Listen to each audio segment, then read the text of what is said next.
Welcome and thank you for joining me for this quiet journey into the past. In this story, we will take a long, gentle walk through medieval Europe. There will be no rush. We will move slowly, pausing often, noticing details, and lingering on the small things that made up ordinary life. Perhaps as you listen, you will feel your eyes grow heavy. Perhaps the slow rhythm of the words will carry you into sleep. That is perfectly fine. The past will still be here when you wake. When the sun fell and fire alone could hold back the dark, the medieval night belonged to the humble candle and the wandering glow of the lantern. Light after sunset was precious, costly, and slightly magical. It marked wealth or poverty, safety or risk, and gave shape to the long hours between dusk and dawn. In peasant homes, the first glow came from the hearth. As day ended, the cooking fire still burned low, filling room with flicker and smoke. Yet a banked fire gave little light once chores ended, so families turned to simple lamps or homemade rushlights. A rushlight was a dried rush plant dipped in animal fat. It burned with wavering, greasy flame, cheap but short-lived. Housewives kept a bundle ready for mending clothes or tending sick. The smell was earth, the smoke sharp, but it pushed back shadows enough to work or comfort a frightened child. Candles were better, but not free. Most villages made their own of tallow, rendered animal fat, poured or dipped around reed or flax wick. These smoked and smelled, but they were cheap and plentiful if animals were slaughtered. Wealthier peasants saved beeswax scraps from hives. Beeswax burned clean and bright, almost sweet in scent, but cost dearly in market. Thus a single beeswax candle might be treasure, lit only for feast or prayer. In towns and manors, light grew more refined. Workshops of chandlers turned out candles by the hundred. Tallow for common use, beeswax for church and lordly halls. A good chandler kept vats of melted fat or wax, dipping wicks again and again until stout. Finished candles were trimmed, stamped with marks, and sold in bundles. Guilds watched quality closely. No one wanted candles that guttered or smoked too much. Lanterns guarded flame from wind. Simple ones were wooden frames with horn panes scraped thin and translucent. Others used oiled parchment or, for rich, glass. Travelers carried these swinging from hand or saddle, throwing warm puddle of light on road. Town watchmen bore lanterns as they called hours. Pilgrims lit way to shrine. Lovers or thieves alike hid flicker behind cloaks. Lantern glow moving through night was both guide and mystery. Inside castles, wealth shone. Great halls blazed with bronzed candelabra and iron sconces on walls. Dozens, even hundreds, of beeswax candles turned feasts to shimmering gold. Servants trimmed wicks and replaced candles as they burned low. Private chambers glowed softer. A few wax tapers near bed, perhaps a silver lamp with scented oil. Yet even kings could not light whole castle brightly. Corridors stayed shadowed, stairwells dark and draughter.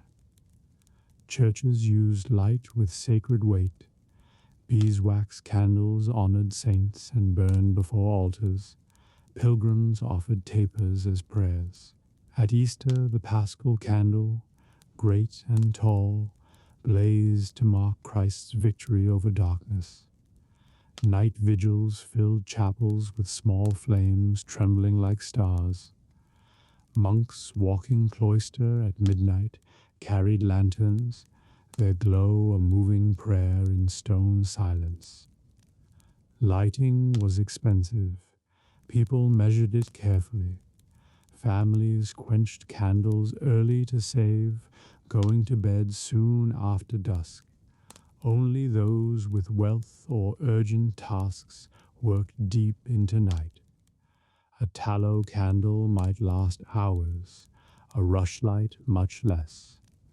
Oil lamps, clay or metal burned olive or nut oil were available, but were rarer in northern lands. Wax could be melted and recast, stubs never wasted. Light shaped evening life. In cottages, a single rushlight let mother sew while father mended harness, children listening to tales. In taverns, clusters of tallow candles gleamed on ale-stained tables, smoke curling to beams. In halls, music and story flourished by golden glow. Scribes and scholars bent over manuscripts with precious lamps, straining eyes but grateful for flame. Night travel depended on lanterns. A pilgrim walking late prayed for steady oil and calm wind. A merchant caravan glowed with swinging lights marking path across dark plain. Some feared lanterns might draw thieves, so they cloaked light or traveled together. Ferrymen hung lamps to guide boats to landing. Bridges sometimes bore torches on feast nights to welcome guests. Superstition clung to flame.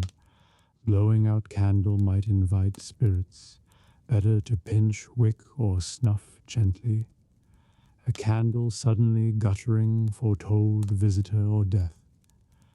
Some dripped wax into water to tell future. Others saved last stub as charm against storms. Church-blessed candles at Candlemas, thought to protect homes from lightning and sickness. Children loved candlelight play, making shadows on wall, staring at tiny blue core and tall yellow tip, whispering stories. Yet parents warned not to waste. Every inch meant work to replace. Fires too were feared. A tallow candle tipping could burn thatched house. Thus care and reverence surrounded each small flame. Seasons altered use. Winter nights, long and cold, meant more candles but also more early sleep. Wax ran scarce by late February. Summer needed little but festival torches for dances. On special nights, weddings, harvest feasts, saint days, whole villages might blaze with torches and lanterns strung on poles, turning dark to daylight briefly. The sound and smell of light were part of night, faint hiss of melting wax, crackle of rush, sweet honey scent of beeswax, greasy smoke of tallow. Light quivered with each draught. Shadows leapt on walls, alive and changing. People grew used to living half in shadow, trusting small circles of brightness amid dark house. So imagine medieval night, not black void, but patchwork of glow, hearth fading to embers, rushlight by spinning wheel, lanterns swinging on late traveller's staff, golden church filled with vigil candles, each flame fragile yet brave against vast dark. The candles and lanterns of the Middle Ages turn night from terror to warmth, one wavering light at a time. The sun has long slipped below the western hills, leaving only a band of pale light to linger for a moment before night fully takes the streets. Lanterns bloom one by one along the lanes, their yellow glow soft and swaying in the faint evening breeze. Roofs that seemed busy and sunlit hours ago now huddle in quiet shadow, and the town exhales a deep, contented breath. The clamor of the day has faded to scattered footsteps, a closing door, the distant bark of a dog.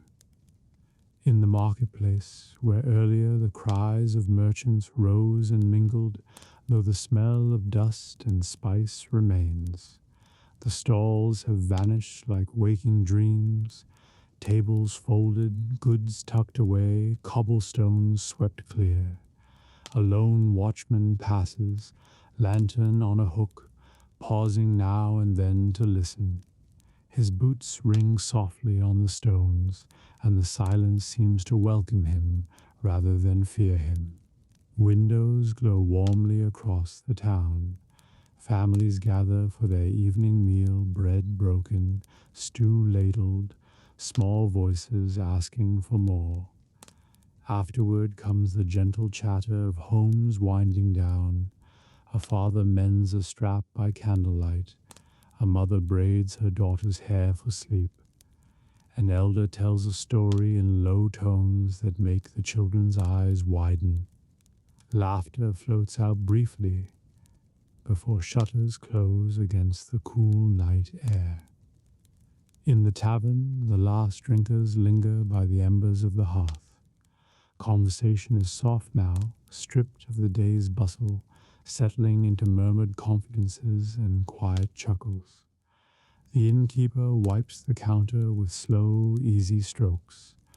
The maid clears empty bowls, smiling faintly at a private thought. Soon they will bank the fire and lock the door, leaving only warmth and memory behind. The town watch takes up its rounds in earnest once darkness has settled. Lanterns sway from their poles, casting circles of gold that move slowly across the cobbles. The watchmen walk in pairs, boots steady, halberds rested lightly on their shoulders. They know these streets well. Creak of each signboard, the way a loose shutter rattles in the breeze. Now and then they pause to exchange a word with a late traveler or a baker preparing early bread. Near the gate, the bridge lies quiet under the stars. Its stones still hold the day's warmth, but they are empty now save for the guards pacing with calm diligence. Beyond, the road stretches dark toward distant villages, but few dare it at night. The river below whispers to itself, catching glints of starlight on its rippled surface. Somewhere, a fish leaps with a soft splash and is gone again. In the narrow lanes, cats claim the silence. They slip along walls, tails high, their paws soundless on worn stone. Some hunt, some merely prowl, rulers of this quiet kingdom while humans sleep. A shutter creaks open just enough for a hand to toss a scrap to a waiting feline before vanishing again.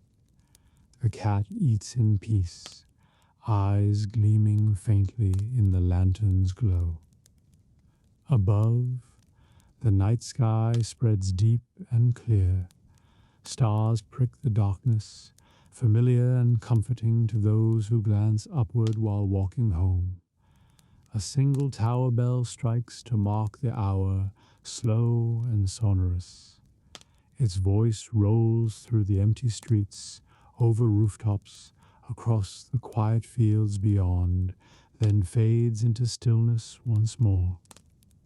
In the houses of craftsmen, tools rest where they were left. Awls and hammers sleep beside finished shoes. Needles gleam faintly in the dark beside half-mended cloth. Tomorrow will bring new work, but tonight the benches are quiet. Only the faint smell of leather, wood, or wool lingers, mingling with the sweeter scent of banked hearth fires. A scholar candle still burns in one high window. Inside, a man leans over parchment, quill scratching softly as he works late. The street below is deserted, but he does not notice. He is lost in thought, steady and calm. Somewhere a mouse rustles in the wainscot, and the scholar smiles faintly, not even pausing his writing. Down by the riverbank, ferrymen sleep aboard their tide boats, cloaks pulled close against the chill. The water laps gently, a lullaby for those accustomed to its rhythm. One boat rocks slightly as a night breeze stirs, but the man within does not wake. Overhead, the lanterns on the bridge sway just enough to scatter light across the water like shards of amber. The churchyard is hushed, its stones silver under moonlight. Only the chapel door glows faintly, where a single candle burns before the altar. A priest kneels in silent prayer, hands folded, eyes closed. His voice is too soft to hear, but the peace he sends out seems to settle on the whole town like a blessing. Somewhere, a midwife walks quickly with a basket, summoned to a birth. Her steps are brisk but sure, the lantern on her arm swinging light across shuttered walls. A dog barks as she passes, then quiets, as if understanding the night's errand. Soon her footfalls fade into the sleeping town. Inside homes, the rhythm of sleep has taken hold. Parents curl beneath heavy quilts. Children sprawl in tangled nests of blankets. Infants breathe soft and slow in wooden cradles. Dreams move quietly among them, of markets and festivals, of far roads and safe returns, of bread and warmth and the small joys of the day. Above all, the town seems to hold its own dream. The streets lie like still rivers, lanterns glowing at their bends. The square rests after its lively hours. The bridge stands calm over water turned to shadowed glass. Each sound creak of wood, the sigh of wind, the soft splash of the river is gentle, unthreatening, as if the very stones know that night should soothe. When the bell strikes once more deep in the night, it finds the town asleep and untroubled. Only the watchmen hear it clearly, and they smile faintly, grateful for the quiet shift. The cats pause in their wanderings to listen, tails flicking, then slip away into darker alleys. The scholar at his window finally sets down his quill and snuffs his candle, leaving only stars to watch the streets. Hours will pass before dawn returns, but the town rests easy in its shadowed cloak. Its people lie safe behind doors of wood and stone. Its trades and troubles are forgotten for now. Even the river flows softer, or seems to, whispering lullabies to its bridges.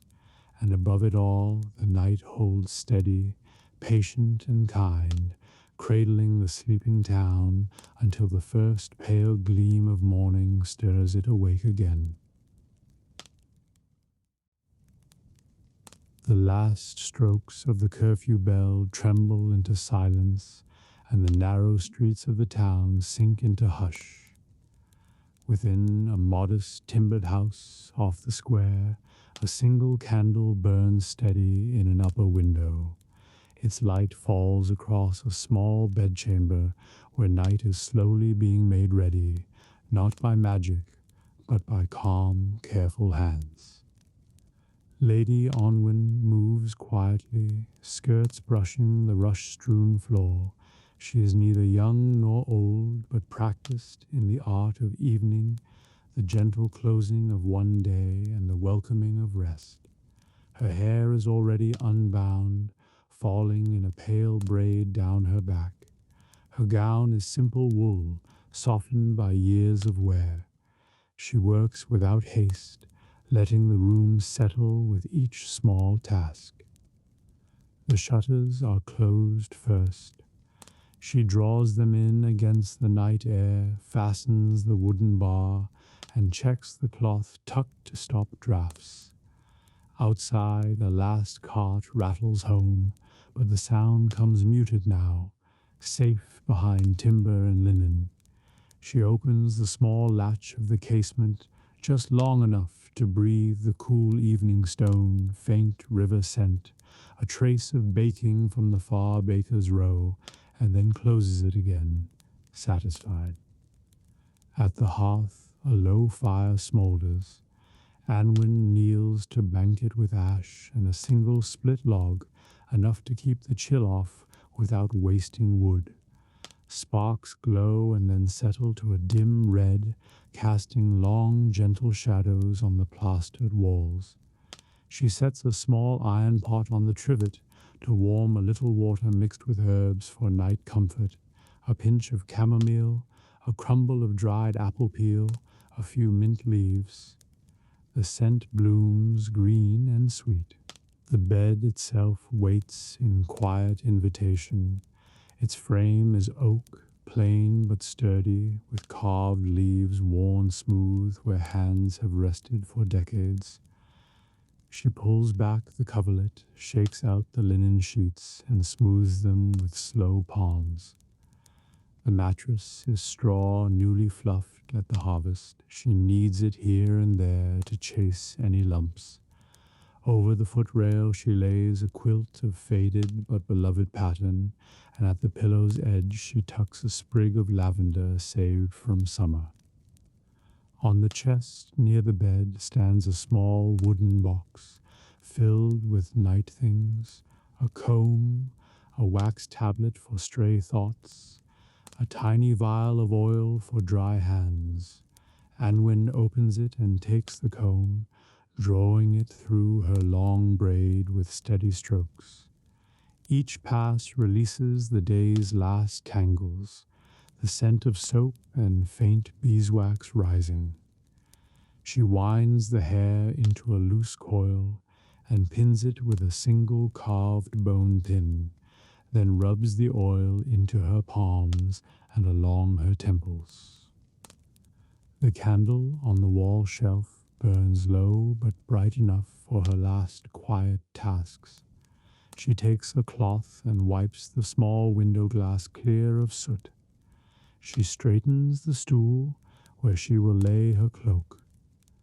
A pair of shoes is set side by the hearth, each with a little wad of wool to dry and warm them.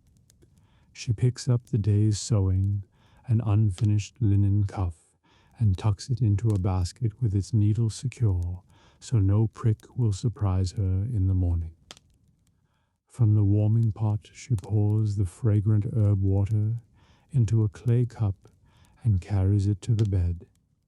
She sits, the quilts pooled around her, and sips in silence. Outside, the last dog bark fades. A watchman calls the hour somewhere far off. Her shoulders sink. The drink is gentle, coaxing her breath to slow, filling the chamber with the soft smell of apple and chamomile. There is a small ritual she keeps, opening the wax tablet and writing with its stylus any thought that might trouble her sleep, a task for tomorrow, a worry for a neighbor, a prayer for her sister's child. She does this slowly, the scratching sound small but sure. Then she closes the tablet and sets it beneath the cup. The thought is put aside, safe until dawn. Before extinguishing the light, Anwin kneels by the bed and prays in the old, simple way. Thanks for the day's work, for safe return from market, for the bread that baked well, for neighbors unharmed. She names those who might need comfort and ends with a soft sign of the cross. The hush afterward feels deeper, as if the room itself breathes.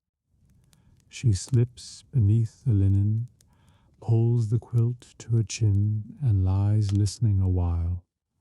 The faint creak of timbers cooling, the hush of the banked fire, the rustle of night outside, all these gather like a lullaby. The candle gutter flickers, but she does not yet snuff it. She watches the flame dance against the beams, a small, steady friend in the dark. On the beam above the hearth hangs a tiny charm of pewter, a crescent moon and stars. Her father hung it there when she was a child, say it would keep sleep gentle. She touches it now, a habit more than a belief, and smiles. The lavender at her pillow releases its faintest breath, summer remembered even in autumn's chill. Finally, she reaches for the snuffer, a plain iron cone on a short handle.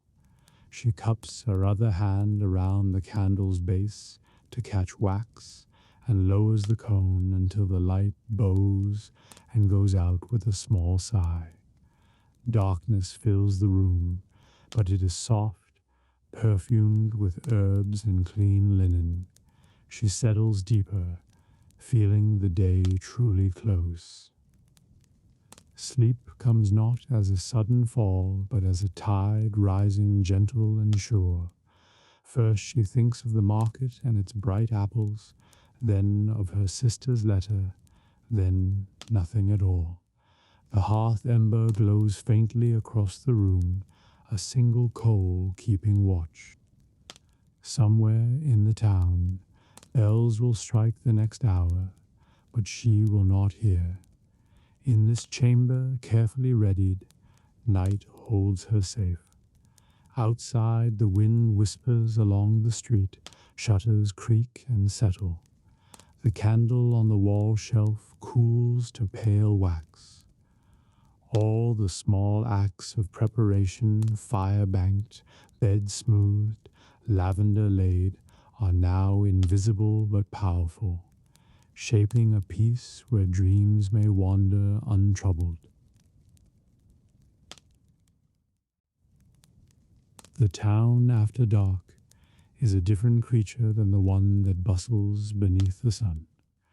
Gone are the hawkers and the clatter of carts. The smith's hammer is silent, the market stalls folded like sleeping birds. Yet the streets are not dead. They breathe in a slower, softer way, lit by scattered lanterns and watched over by quiet feet. At the great west gate, the watchmen make their rounds. Two men in plain leather jerkins, hoods pulled up against the chill, carry lanterns whose flames throw long bars of gold across the cobbles. Their pikes tap gently with each step. They pause to check the bolts on the gate, glance toward the road that fades into moonlight, then turn back into the winding streets. Their talk is low and companionable, broken now and then by a soft laugh or the scrape of a boot. Lantern-lashed bite pools in doorways where shutters are tight, some glow warm, hinting at families still awake by their hearth's quiet talk, late mending, a mother soothing a wakeful baby. Others are dark and silent. A faint smell of bread lingers from the baker's row. Somewhere a night bird calls from the church roof. The air is cool, touched with damp from the river that runs near the lower wall. Cats own these streets after curfew. They slip like smoke from alley to alley, tails high, eyes catching lantern glow before vanishing. One perches on a barrel and washes a paw, utterly at ease. Another darts up a stair, chasing a mouse bold enough to scurry across the stone. The watchmen pay them no mind. Cats know more of night than any human and keep the grain stores safe. By the square, a lone tallow candle burns in the window of the scribe's shop. Inside, a man bends over parchment, the scratch of his quill just audible if one listens closely. He is copying a deed that must be ready by morning. His ink-stained hands move steadily in the hush. Outside, the watchmen pass and tip their hoods in silent greeting. He nods without looking up, lost in his work. The inn is quieter now, but not asleep. A glow spills through its shutters, and the low rumble of voices leaks out when the door opens. A pair of merchants leaving late stand in the lane to settle accounts, coins chiming softly. They mount their mules and ride off toward the south gate, lanterns swinging. The inn door closes behind them, and music, faint fiddle, gentle drum, floats out for a breath before dying away again. Farther on, in a crooked lane, the midwife's house shows a single bright lamp. Tonight she tends a birth. Two neighbor women wait on the bench outside, shawls tight, whispering prayers while they peer at the silent stars. Now and then a faint cry sounds from within, quickly soothed. The watchmen pass more slowly here, their faces softening. They will not knock unless called. Life and death walk together in the midwife's rooms, and the town respects the threshold. Near the river quarter, the cobbler's shop, dark by day with work, shows a tiny flame in a back window. Old Gervais cannot sleep, and so mend boots under lamplight, his needle flashing now and then. The night is his companion. He says it keeps him company better than people. A single loaf and a pot of ale stand on his bench, forgotten as he stitches. The smell of leather and beeswax floats out to the street each time a breeze nudges the ill-fitting shutters. The watchmen pause on the stone bridge that crosses the dark water. Here the town feels wide and quiet. The river slips below with hardly a sound, catching moonlight in slow silver strokes. Beyond, meadows lie pale and misted. One man sets down his pike and stretches his shoulders. The other lights a pipe, the glow tiny against the dark. They speak softly of home, of wives and children sleeping, of fields to plant come spring. Their breath hangs in the cool air. Back within the walls, the tanner's lane is silent now, though the day's sharp smells still cling. Hides hang dark and still where they swung in the afternoon breeze. A single lantern marks the night watch post. A young guard drowses there, jerking awake when footsteps sound. The older watchman claps his shoulder kindly before moving on. Night training is long and often lonely. A stray dog trots along the gutters, nose to the stones. It stops at a doorway where warm bread scent seeps through and sits hopefully, tail sweeping the cobbles. Somewhere a door opens just enough for a scrap to be tossed out, and the dog catches it with silent gratitude before vanishing into shadow. Such quiet kindnesses stitch the night together as surely as lanterns. At the heart of town, the church looms dark but peaceful. Only the sanctuary lamp burns within, a tiny, steadfast light before the altar. Sometimes travelers slip in at night to pray. Tonight, the nave is empty, but the great stone walls hold the memory of voices and bells, and the air smells of wax and cold stone. The watchmen bow their heads briefly as they pass.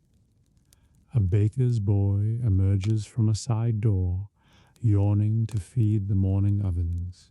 He carries an armful of kindling, his bare feet silent. He nods shyly at the watchman before slipping back in. Soon the first bread will begin to bake, and its smell will drift into the streets long before dawn.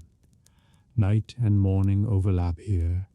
one giving way quietly to the other. Down a quieter alley, a lamp glows in an upper window, an old scholar bent over his books. He rubs tired eyes but cannot leave the chapter unfinished. Beside him a small brazier glows, and a sleepy cat sprawls across the desk, tail twitching. The scholar mutters softly to himself and scratches another note with quill and ink. Outside, the lane holds its breath, respecting his lonely midnight study. The watch rounds are nearly done. The men return toward the gate, checking latches and doors as they go. They pause to share a flask of watered wine, warming hands at its small heat. They have seen no trouble tonight, no fire, no thief, no sudden call for aid, and for that they give thanks in their own rough way. One spits into the gutter, one whispers a prayer. Both seem content. As they walk, they pass a single candle burning low in the window of the candlemaker's house. Same shop that worked late into evening. Its glow is small now, but steady. Inside, the master sleeps with tomorrow's stock cooling on racks, while his apprentice dreams of perfect tapers. The watchmen smile faintly. They know the worth of such simple light. Elsewhere, shutters shift as sleepers turn, a baby whimpers and is hushed. An owl glides along the roofline. A faint drizzle begins, soft as breath, making the cobbles glimmer under lantern beams. The cats melt away to drier perches. The night smells suddenly of stone and rain and distant bread. At the west gate, the watchmen climb to the parapet and look out across dark fields. No riders come, no fires burn. The world seems safe for this one fragile stretch of hours. They lean on the cold stone and watch mist rise from the river, content in their duty. Below, the town sleeps on, trusting in walls and wakeful eyes. Soon the first thin light will touch the east sky, and the cocks will crow. Bakers will stoke their ovens in earnest, milkers will lead cows to the yard, and the streets will fill again with carts and calls. But for now the city rests, wrapped in its own breath, held safe by lantern glow, by careful steps, by small kindnesses unseen. The watchmen turn and begin their final circuit, lantern swinging, boots soft on wet stone. Behind shuttered windows, dreams deepen. Cats curl tighter, dogs sigh and sleep. The rain whispers on the tiles, steady and kind. In this medieval night, ordinary and unhurried, the town slumbers under a quiet watch, every flame and every heart lending a little light against the dark. Far beyond the walls and lantern glow of any town, on a wide hill where grass rolls like a dark sea, a shepherd keeps watch. The night is deep and clear. Stars spill in countless silver points above the open fields. The flock lies scattered across the slope in quiet clumps, soft shapes drowsing under the sky. Only the faint clink of a bell or the rust of wool on grass breaks the hush. Edrin, the shepherd, sits wrapped in a heavy cloak beside a small, smokeless fire. He has chosen a hollow between two stones where the wind cannot reach him. His crook rests within easy reach. His dog Bramble lies with chin on paws, ears pricked though half asleep. Edrin's hands are busy with a little task, whittling a scrap of wood into a whistle. He works slowly, savoring the quiet hours when the world belongs only to sky and earth. By day, the hills are full of motion, sheep wandering, sun blazing, birds calling. But night brings a different life. The ground cools and smells of damp and sage. The sheep huddle or stretch where they will, their breath faint in the starlight. Above, constellations wheel slowly, and the moon rides low and pale. Edrin has learned each star's name from an old herdsman long dead, and he greets them like friends when they rise. The fire is small, just enough to warm hands and ward off the keenest chill. Its light gilds the nearest stones and the patient dog's fur. Bramble sighs, then lifts a head to scan the dark. A soft whine escapes, but no threat comes. Foxes prowl, and sometimes wolves, but tonight is peaceful. Still, Edrin keeps his ears tuned. A shepherd's sleep, if it comes at all, is always light. He thinks of the day now ended, driving the flock from the lower pasture at dawn, mending a broken hurdle by noon, sharing bread and cheese with a passing peddler in the afternoon. He has counted the lambs twice and knows they are safe. Yet he also knows how quickly safety can shift. A sudden storm, a wandering thief, a predator. So he keeps his vigil with patience, shaping the little whistle and humming now and then to keep wakefulness easy. The dog stirs and pricks her ears at a faint sound, hooves far off, maybe a deer or a late traveler. Edrin listens, one hand rested on the crook. After a moment, the sound fades. Nothing to fear. He reaches to scratch Bramble's head, murmuring a soft word. She relaxes, nose tucking back into tail. In the stillness, other sounds emerge. The tick of cooling stones, the whisper of wind through dry grass, the faint murmur of a brook somewhere below. The sheep themselves shift and breathe, a gentle sea of life. One bleats in its sleep, and a few nearby answer drowsily before settling again. The night is alive but calm, a lullaby sung by field and sky. Edrin finishes the whistle and tests it with a low note. Bramble's ears twitch, but she does not rise. He smiles, pocketing the new tool. It will serve to guide the flock when he needs a gentler call than his voice. Then he leans back against the stone and looks upward, letting the stars wash over him. He thinks of his father, who taught him these ways, to know each sheep by its bleat, to read weather in a cloud's edge, to follow stars home. He remembers nights like this long ago, when he was the boy drowsing beside the fire, while an older man kept watch.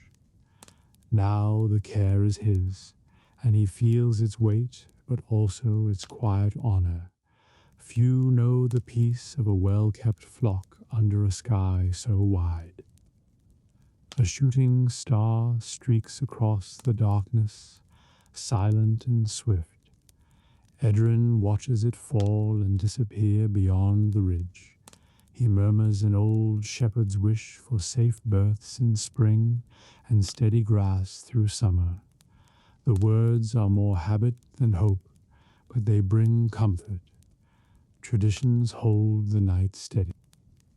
He rises to stretch, cloak falling loose around him. The air bites sharper on the hilltop, but movement wakes his blood. He walks among the sheep, soft-footed, tapping his crook lightly now and then so Bramble follows. They pass close to sleeping forms, a few wake and blink, but seeing their keeper, they settle again.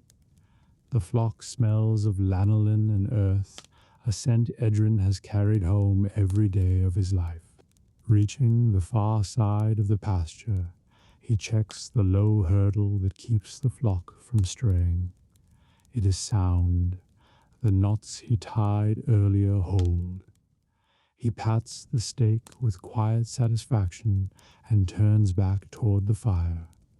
Along the lay he stoops to pick a bit of wild thyme and rubs it between his fingers, breathing in its clean sharpness. Back at the fire he feeds it a few twigs and sits again. The flames catch softly, painting gold on his weathered face. He draws out his small pipe, fills it from a pouch, and lights it with a coal. The smoke drifts upward, fragrant and faint. He does not smoke often, only on calm nights when no danger looms. Tonight feels worthy of that little ritual. He thinks of the town far away, where candles burn and watchmen walk. He has been there rarely on market days to sell wool or buy salt. The streets feel strange and tight compared to the wide fields, but he respects the life there.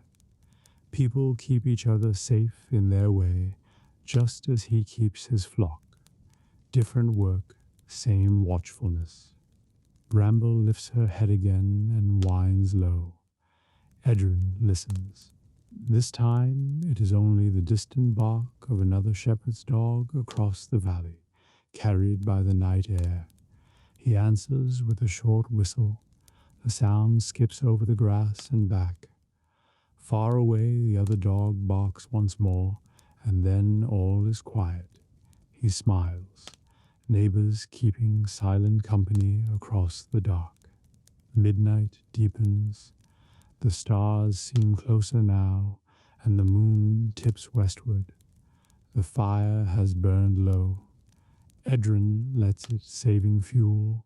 His eyelids droop, but he fights sleep with small movements, rubbing his hands, humming a tune, scratching Bramble's ear. He knows if true sleep takes him, a fox might steal a lamb or the flock might drift. Vigil is his task until dawn. Sometimes his thoughts wander. He imagines his mother's warm kitchen, where a single lamp still glows, though she long ago stopped waiting up for him. He pictures the wool merchant's booth, where his fleeces will hang come spring. He thinks of a girl in the village who smiled at him last market day. Dreams drift close, but he stays awake, content just to think. The night gives gifts to those who keep it. A sudden owl sweeping low and silent, wings wide as wonder, a fox slipping at the far edge of the flock, eyes catching starlight before vanishing.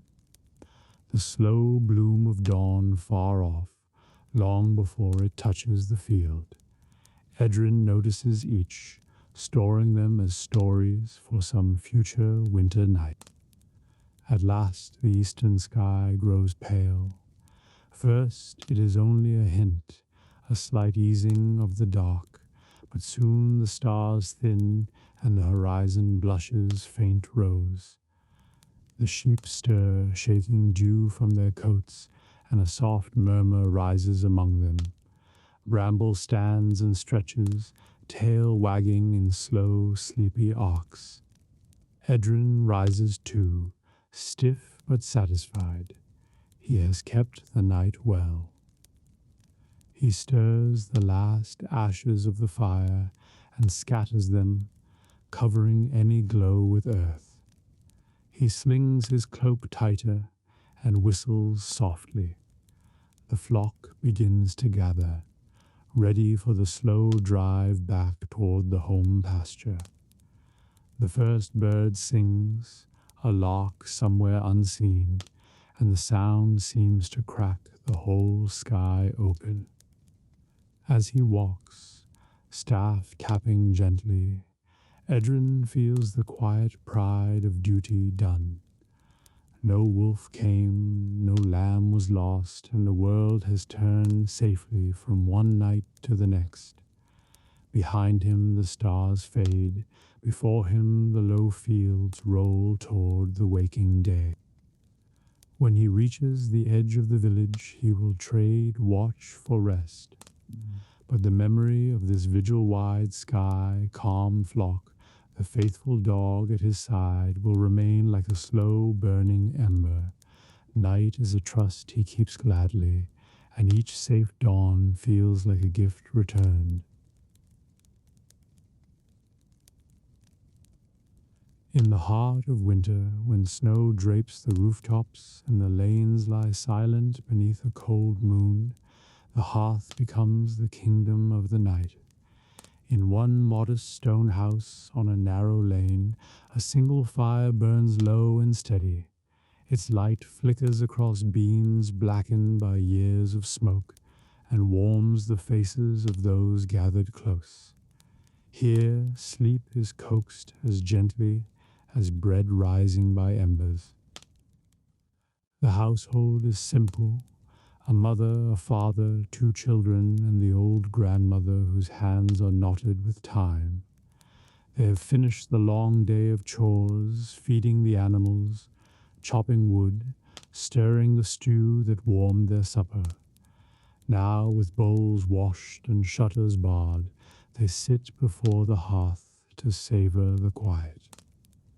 The father sits nearest the blaze, carving a new handle for the kitchen ladle. Each slow stroke of his knife releases a curl of pale wood. His boots steam faintly, drying after his last trip to the woodshed. The mother spins wool on a low stool, the spindle humming softly in her fingers. Beside her, the daughter curls up with a patched doll, while the small boy, drowsy from play, leans against the grandmother's knee. The fire itself is built of seasoned oak logs that burn with a steady glow. Above the flames, an iron pot hangs empty now, only a ghost of stew scent lingering. Sprigs of rosemary and thyme crackle when tossed in, perfuming the room with sharp green warmth.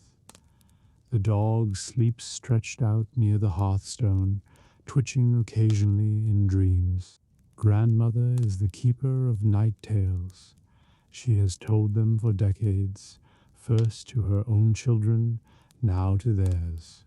Her voice is soft but carries well in the hush.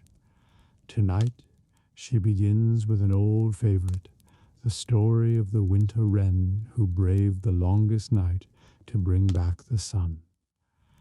The children know it well, but never tire of the way she shapes each word, slow and sure. She tells of the little bird's journey over snowbound fields and through dark forests, of how it carried a spark of light in its tiny beak to wake the dawn. The daughter clutches her doll, the boy's eyelids sag. Even the parents, though they have heard this tale countless times, smile quietly as the words roll out, warm as the fire. Outside, wind scuffs against the shutters and sighs down the chimney. The room answers with the crackle of oak and the grandmother's even tone. Shadows dance on the walls, sometimes tall, sometimes small, as if the story itself were moving through the room. The father finishes the laded handle and sets it aside. Taking up a small knife to trim the fire's edge, he adds one last log, careful not to wake too fierce a flame. Night's warmth should be steady, not blazing. The mother sets down her spindle and draws the daughter into her lap, smoothing her hair. The boy slides from grandmother's knee to curl against the dog, whose warm flank makes the perfect pillow.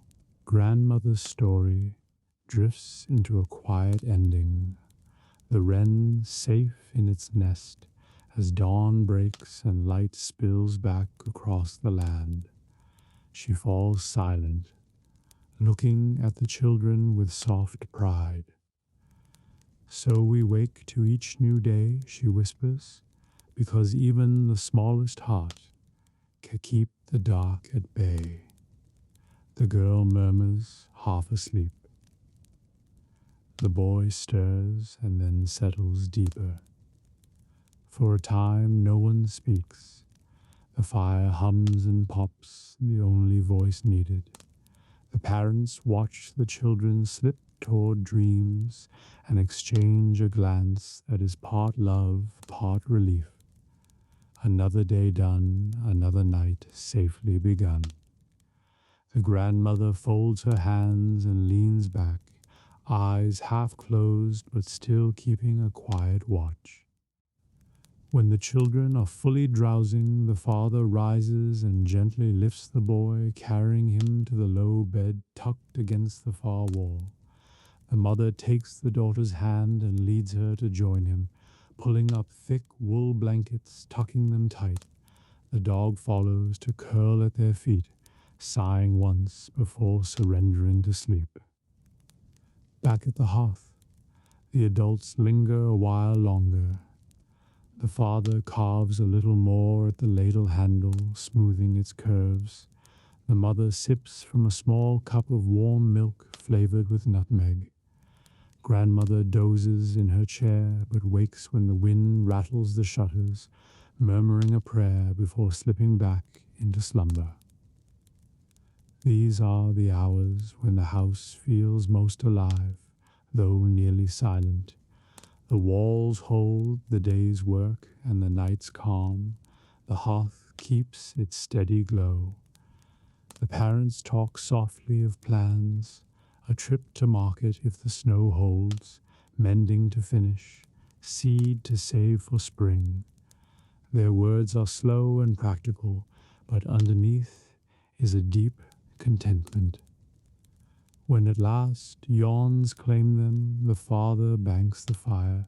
He rakes coals into a neat mound, covers them with ash, and places a small log atop so embers will last until morning. The light dims to a red glow that breathes in the dark. He sets the carving knife aside, cleans the shavings from the hearth, and checks the latch on the door. The mother stirs the dog just enough to coax it back to its rug, then helps the grandmother rise. Together they guide her to the bedchamber, where quilts and a hot brick wrapped in cloth wait. She smiles at them both, weary but grateful. They kiss her cheek and whisper good night. The house is nearly dark now, lit only by the fire's heart and one beeswax candle on the table. The parents move quietly, snuffing lamps, folding wool wraps. They share a last glance around the room, tools put by, boots drying by the hearth, the day's peace intact. Then they take each other's hands and climb the small stair to the loft. Before sleeping, they pause at the window to look out. Snow falls lightly now, flakes catching the faint glow from the fire below. The town is still, roofs are white, chimneys smoking gently. Somewhere a bell tolls the late hour, and the sound seems softer wrapped in snow. They breathe the cold air that slips through a crack, then close the shutter and return to warmth. They slip into their bed, heavy quilts layered against the night. The candle is snuffed with a quick whisper of smoke. Darkness embraces them, but not emptily. The whole house hums with quiet safety, children sleeping, dog dreaming, grandmother breathing slow, embers glowing on the hearth. The day's labor is behind, tomorrow's waits, but cannot touch them now. Dreams come gentle here. They rise from the steady warmth of the banked fire, from the scent of herbs and wood smoke, from the remembered story of the brave little wren. The parents drift into sleep holding hands. Downstairs, the coals pulse softly, a heartbeat for the home. Outside, the snow deepens, muffling every sound. The lane is empty, save for a wandering cat that leaves light prints before vanishing. Above, the sky clears enough for stars to glimmer cold and bright. Inside, the house is an island of warmth, wrapped in night's deep stillness. When dawn finally comes, it will find this family rested and safe, their dreams gently tended by firelight and the old rituals of bedtime. But for now, the night reigns, calm and unbroken. A single coal glows in the hearth like a small guardian star, and sleep enfolds all who dwell within. Dawn comes pale and grey over the fields, and the road already stirs. A cart creaks as it leaves a farmyard. A man with staff and bundle strides out, cloak swinging. A pilgrim lifts eyes to distant spire. In the Middle Ages, the open road was both lifeline and risk. It linked quiet hamlets to bustling towns, fairs, and shrines, carrying goods, news, and dreams. To walk it was to step into a slow river of human movement, each traveler with story tucked beneath cloak. Most roads were simple earth tracks, hardened by hooves and wheels. Some were paved remnants of Roman stone, still proud centuries later, others little more than ruts winding through fields and wood. In wet weather, mud sucked boots and wheels. In dry months, dust rose in choking clouds. Yet these paths were arteries of trade and pilgrimage. Milestones or crosses sometimes marked distance. In France and England, wayside chapels or shrines gave rest to weary. Travel began early. Peasants set off with dawn to reach market before noon. Merchants moved in cautious groups, wagons piled with wool, salt, iron, or wine. Messengers for lords spurred horses hard, cloaks streaming. Pilgrims started slow but steady, staffs tapping rhythm as they sang quiet hymns. Some roads echoed with church bells, some with only wind. Every traveler planned for safety. Roads could be lonely, robbers and outlaws haunted woods, and wild animals, wolves in some regions, boars or bears in others, lurked at edge. Many went armed, staff tipped with iron, knife at belt, sometimes bow.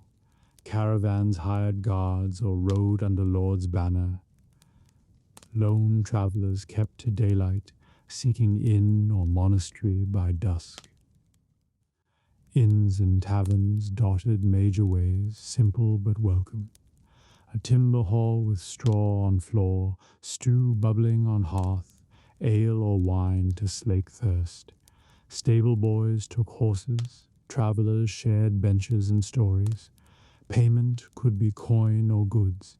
Sometimes poor slept by fire for small fee. Hospices run by monks or hospitallers sheltered pilgrims freely, offering bread, broth, and blessing.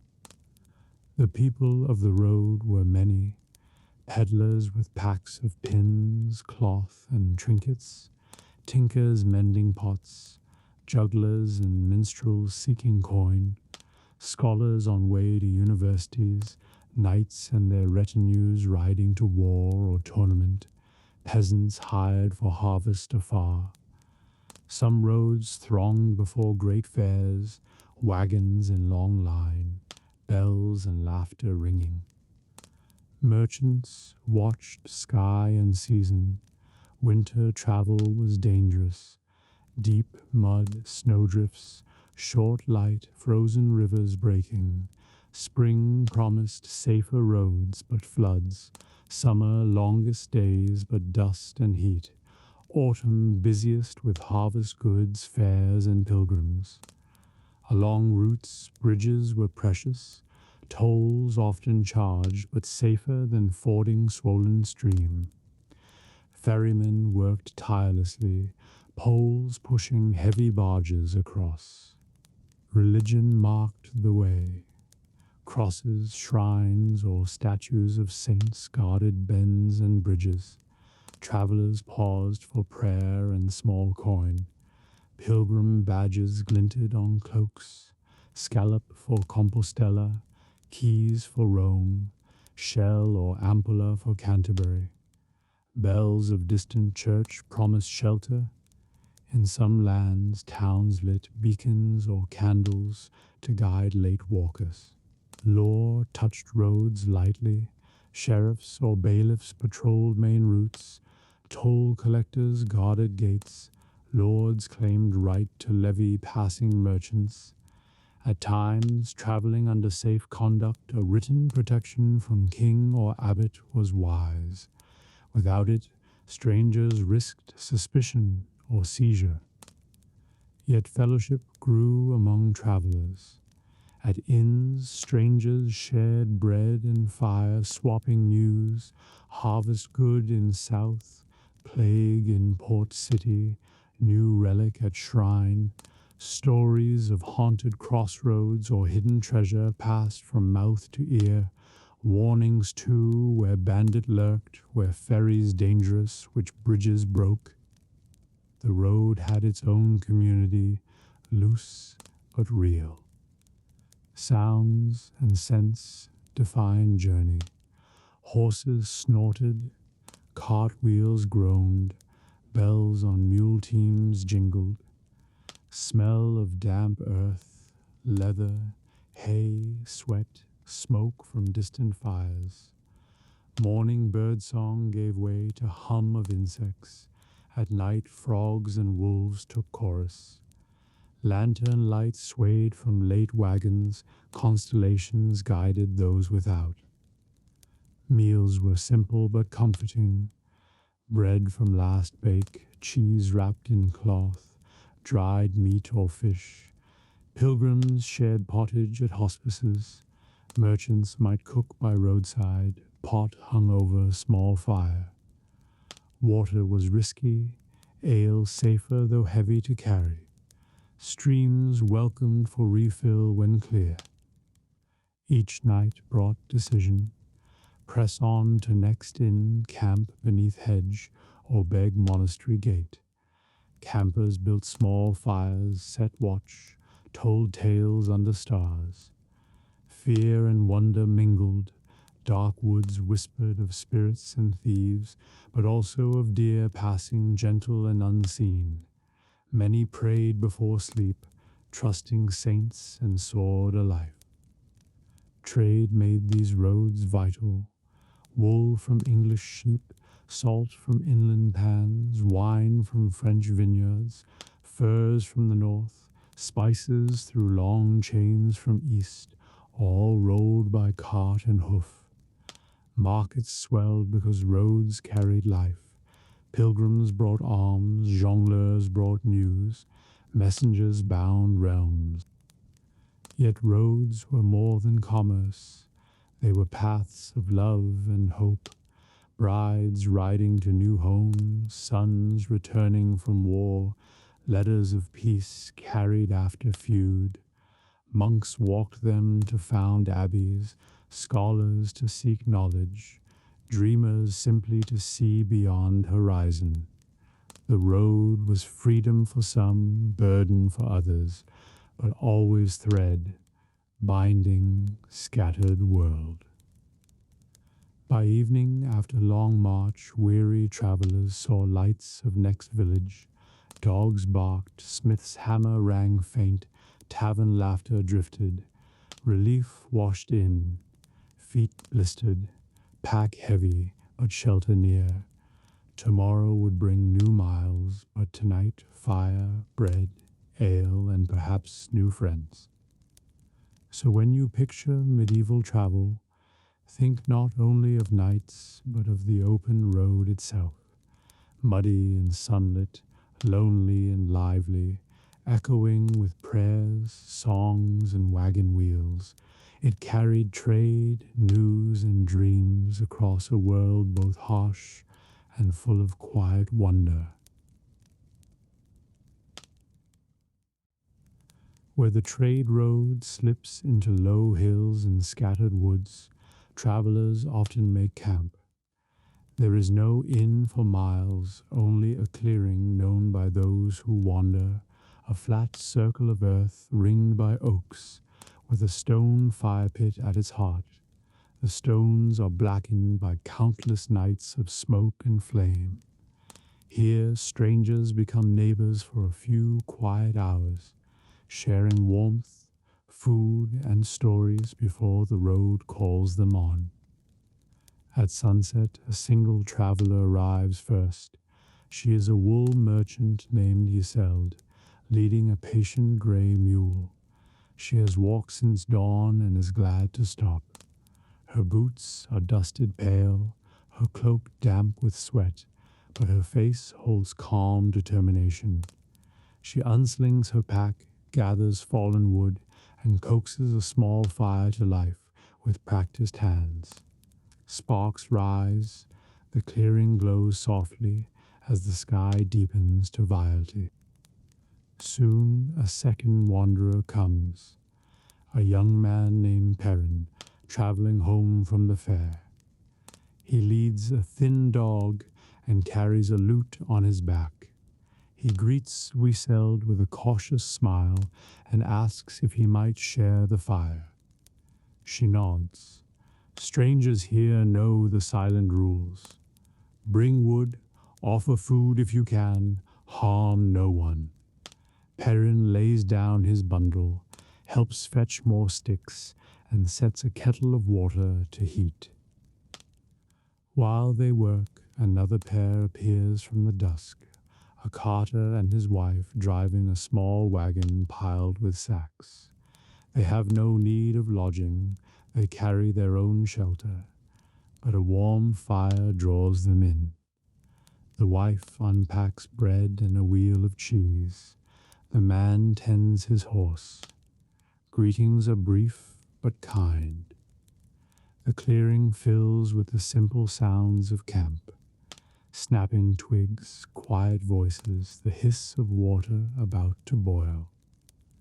As the fire brightens, so does fellowship. Will stirs a pot of barley and beans, sharing a little salt pork from her stores. Perrin adds dried herbs from a pouch. The carter's wife contributes onions and a splash of ale. Soon a pot of stew bubbles fragrant and filling.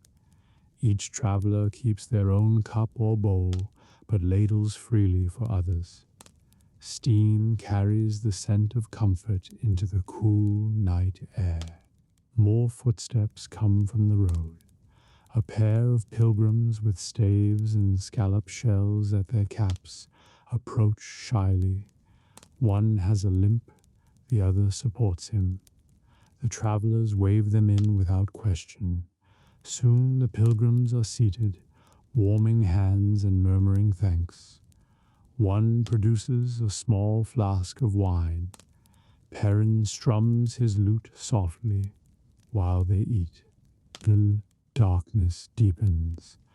The clearing fills with gentle light and easy voices. Stories begin as they always do. Perrin sings a ballad learned at the fair, a tale of lost love and found home. Isolde tells of sheep markets and winter roads. The carter shares news of grain prices and a bridge washed out far to the west. The pilgrims speak of the long miles behind and ahead, of shrines visited, of quiet prayers. Each tale is simple but shared with warmth.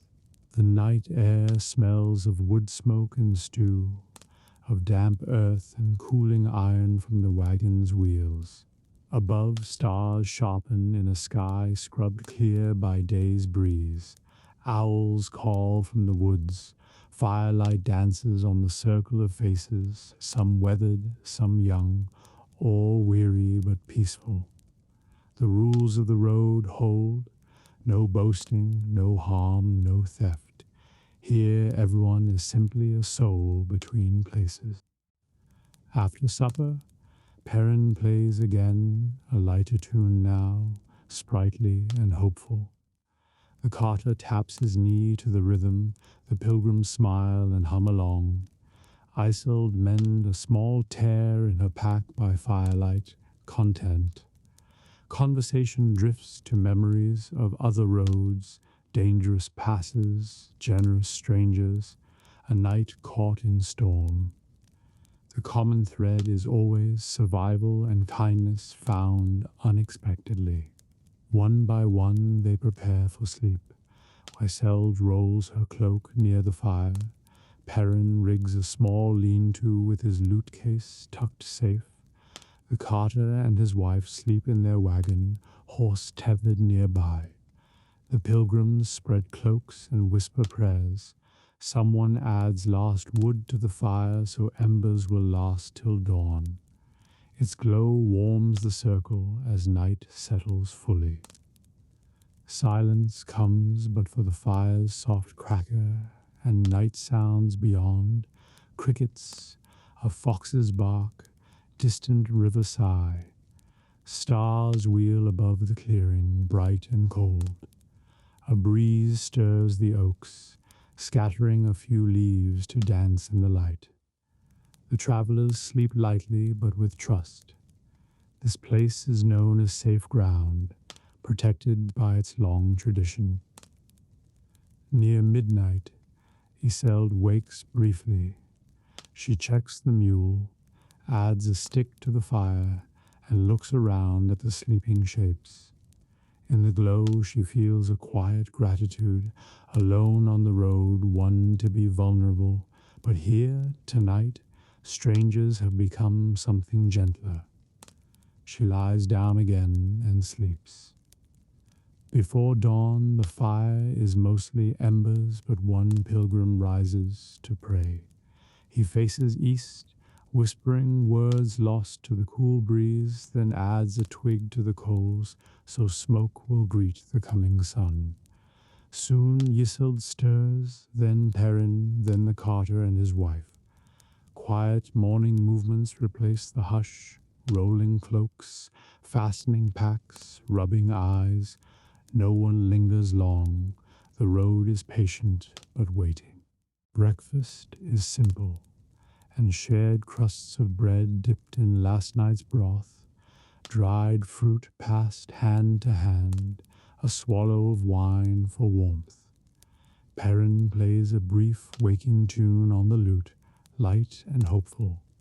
Smiles pass among them, not grand but real. They depart in small waves. The pilgrims take the east road, staffs tapping softly. The carter clucks to his horse and rolls south, his wife waving from the wagon seat. Perrin heads west with his dog trotting ahead, humming as he goes. Isolde stays a moment longer, scattering ashes, covering the fire pit stones, and checking the clearing for stray scraps, another wayfarer's kindness for those who will come next. When she finally leads her mule onward, the clearing is empty but not lonely. The scent of smoke lingers, and the earth is warm where the fire burned. Birds begin to sing as the first gold light spills through the oaks. By noon, new travelers may arrive, tired and hungry, and find the place ready. Stones set, space clear, a silent invitation to safety. The road rolls on, long and uncertain, but here it offers this small mercy, a circle of stones, a fire's memory, and the knowledge that strangers can be gentle for one night beneath the same stars. Before dawn has fully lifted, while most of the town still sleeps, a single rider moves through the quiet streets. His name is Lucien, and he rides for the post, one of the king's swift couriers who carry letters, news, and small packets between distant towns. His horse is lean and strong, built for distance rather than show. The leather satchel at his side holds the day's dispatches, sealed letters, merchant accounts, writs from officials, and notes of love or grief. The air is cool and smells of damp stone and bread rising in unseen ovens. Lucien wears a plain but sturdy cloak, its hem dust dark, and high boots splashed with yesterday's miles. At his belt hangs a short dagger for defense, though his true safety is his speed and the respect given to riders of the post. His badge, a small silver token stamped with a crowned heart, glints faintly in lantern light. He stops briefly at the postmaster's house near the east gate. The door creaks open, and the postmaster, a stooped man with a nightcap still on, hands him the last packet, a sealed letter bearing an urgent mark. Lucien tucks it carefully into his satchel, nods thanks, and swings back into the saddle. The gate watch waves him through. Even at this hour, a courier is known and rarely delayed. Outside the walls, the road lies pale under the first grey light. Fields stretch damp and quiet, touched by fog. Lucien urges his horse into a brisk trot, then a steady canter, setting the pace he can hold for hours. His work is not to sprint, but to endure, to cross miles swiftly without breaking horse or man. Hooves thud softly on packed earth, rhythm joining the distant calls of waking birds. As the sky lightens, farms begin their day. A shepherd lifts a hand in greeting from a hedge. A baker's boy waves from a cottage door. Lucien nods but does not slow. His mind is on the road, its turns, its muddy places, the fords where water might be high after last night's rain. He carries no map. The way is written in muscle and memory. By mid-morning, the first relay post comes into view, a low stone stable and a bell hanging on a post. Here fresh horses wait for riders on long runs. Lucien dismounts, rubs his mount's neck, and hands her to the groom with quiet praise. He takes a new horse, lean and bright-eyed, already saddled. A quick drink of water, a bite of oat bread, and he is off again, the change smooth and swift. This next stretch climbs into low hills. The road grows rougher, scattered with loose stones.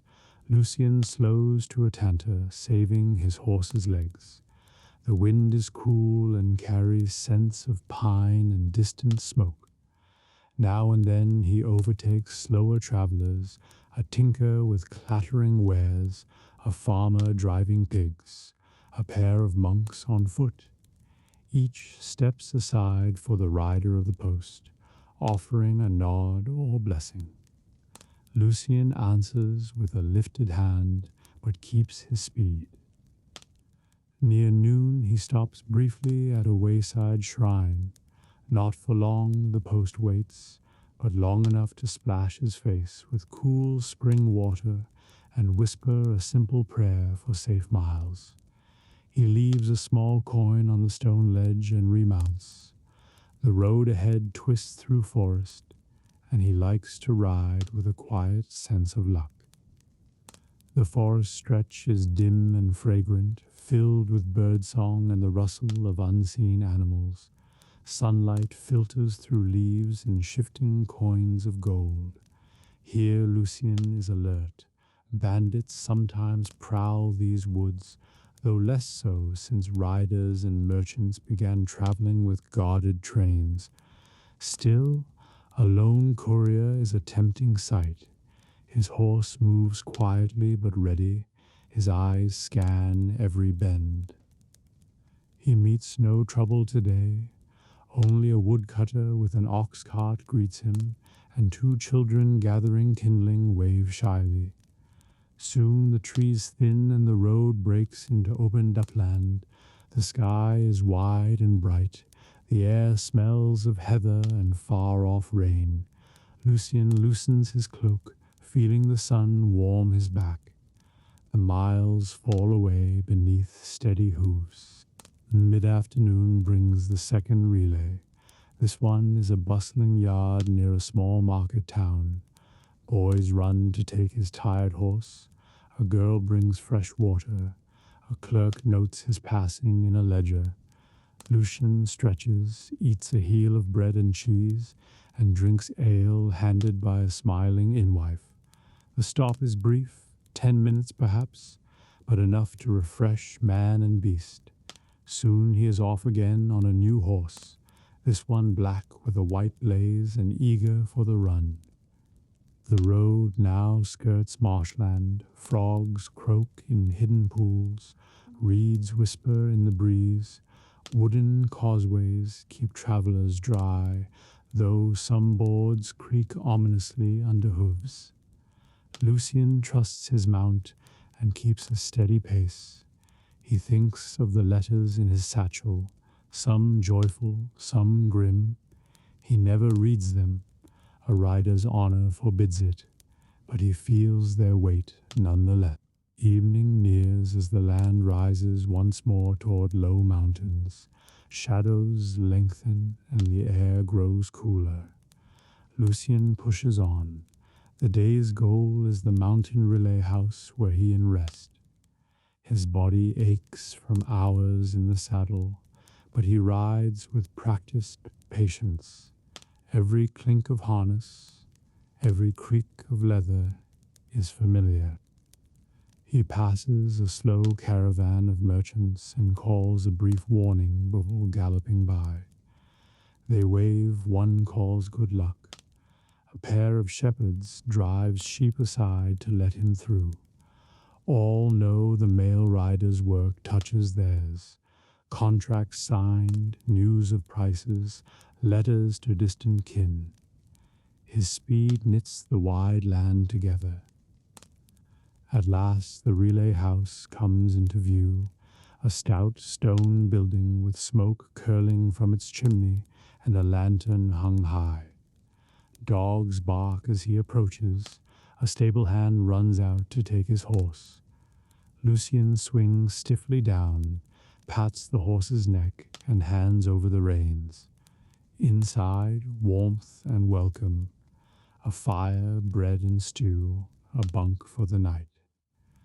Other riders sit at the long table, eating and trading quiet road news.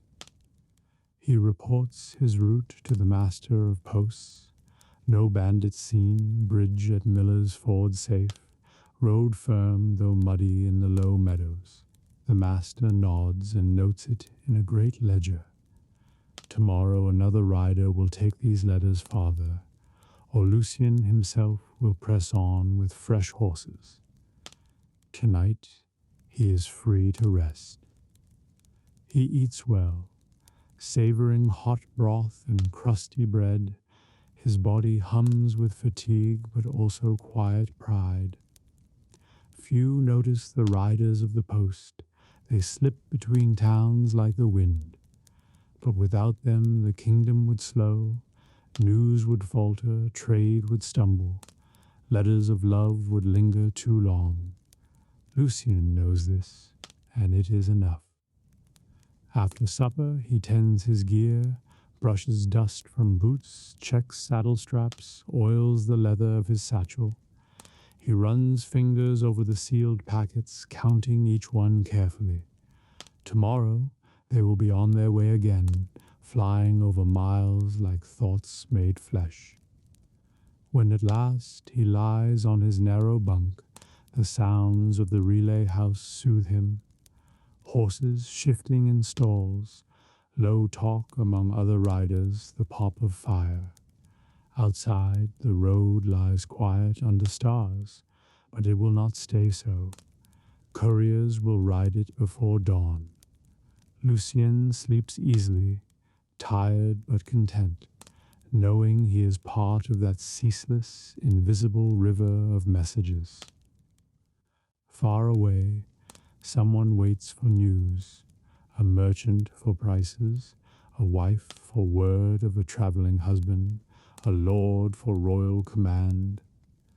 They do not know his name, but his miles bring their world closer. He rides for them, for all who live between towns and need their voices carried. The night deepens. Horses snort softly, shifting in their stalls. A bell somewhere far off tolls the hour. The road stretches on, patient and silent, ready for tomorrow's hooves. Lucian dreams of wind on his face, the endless horizon, and the small but vital duty that will call him again with the first pale light. The sun has sunk behind the gables, and the day's last merchants pull down shutters. Candles glimmer in narrow windows, and the smell of hot tallow drifts into streets cooling with night air. Then, slowly, the town belongs to a different company, the Watch.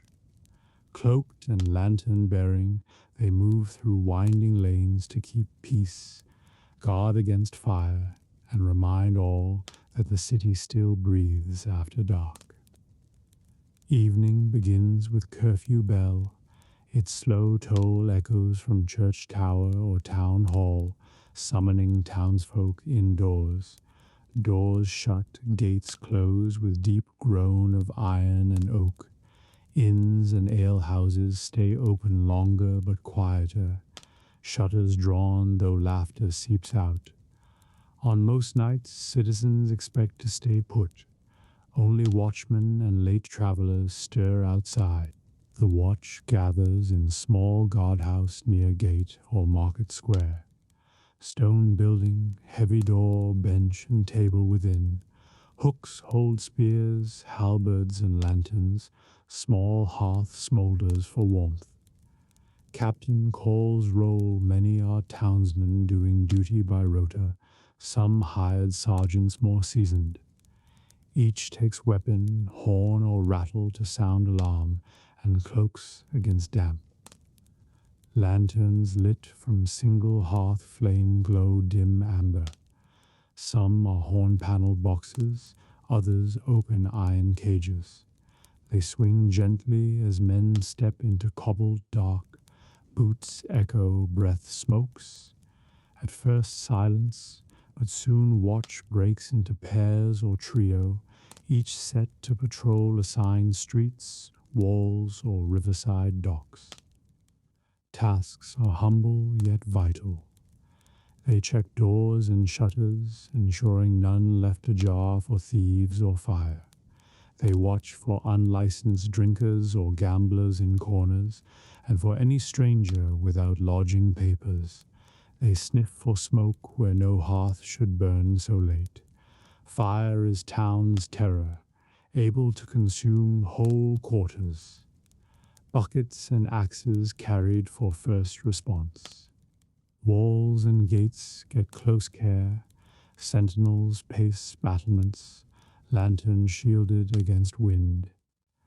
They scan fields for bandits, listen for hooves or carts after hours. At river, they check barges tied up, counting loads to prevent smuggling. Keys to gates hang heavy at captain's belt. Once locked, few exceptions made until dawn. Some watchmen are gruff veterans, others nervous apprentices or simple townsmen fulfilling yearly duty. They mutter to stay awake, share bread and ale when allowed, stamp feet in cold, yet even in boredom there is purpose. Every house sleeping safe depends on their rounds. Encounters dot their route. A late doctor hurries to patient's home, watch escorts him safely. A drunken reveler stumbles from alehouse, singing they steer him home, or to sell if rowdy. Stray dogs follow, hoping for scraps. Sometimes they find thieves, quick hands at shutter, shadow slipping over wall. Horn blows, chase breaks quiet, neighbors peek from windows, and thief is dragged to guardhouse. Superstition walks with watch. They cross themselves at dark alleys, murmur prayer passing gallows or plague pits. Old tales warn of spirits, werewolves, witches. Some men carry charms, tiny cross, saint medal, sprig of rowan. Yet fear rarely stops them, duty stronger. In winter their work is harshest. Snow crunches under boots, breath clouds white, fingers numb on spear shafts. Lantern light seems swallowed by fog, but they push on. If fire sparked in frozen night or raiders struck at gate, delay could mean ruin. The guardhouse provides small refuge. Between circuits, men warm hands at hearth, share flask or stale bread, tell jokes to keep eyes open. Captain logs events, fires doused, strangers questioned, arrests made. If bell rings alarm, fire, riot, attack, all rush out armed and shouting. Markets by day leave ghost smells at night. Stale fish, spilled wine, crushed herbs. Streets echo only with distant dogs and drip of water. From workshops come faint clang or whir where someone works late despite curfew. Watch may knock to warn or fine. Churches loom pale. Saints' statues catch lantern gleam as patrols pass. Occasionally night brings wonder.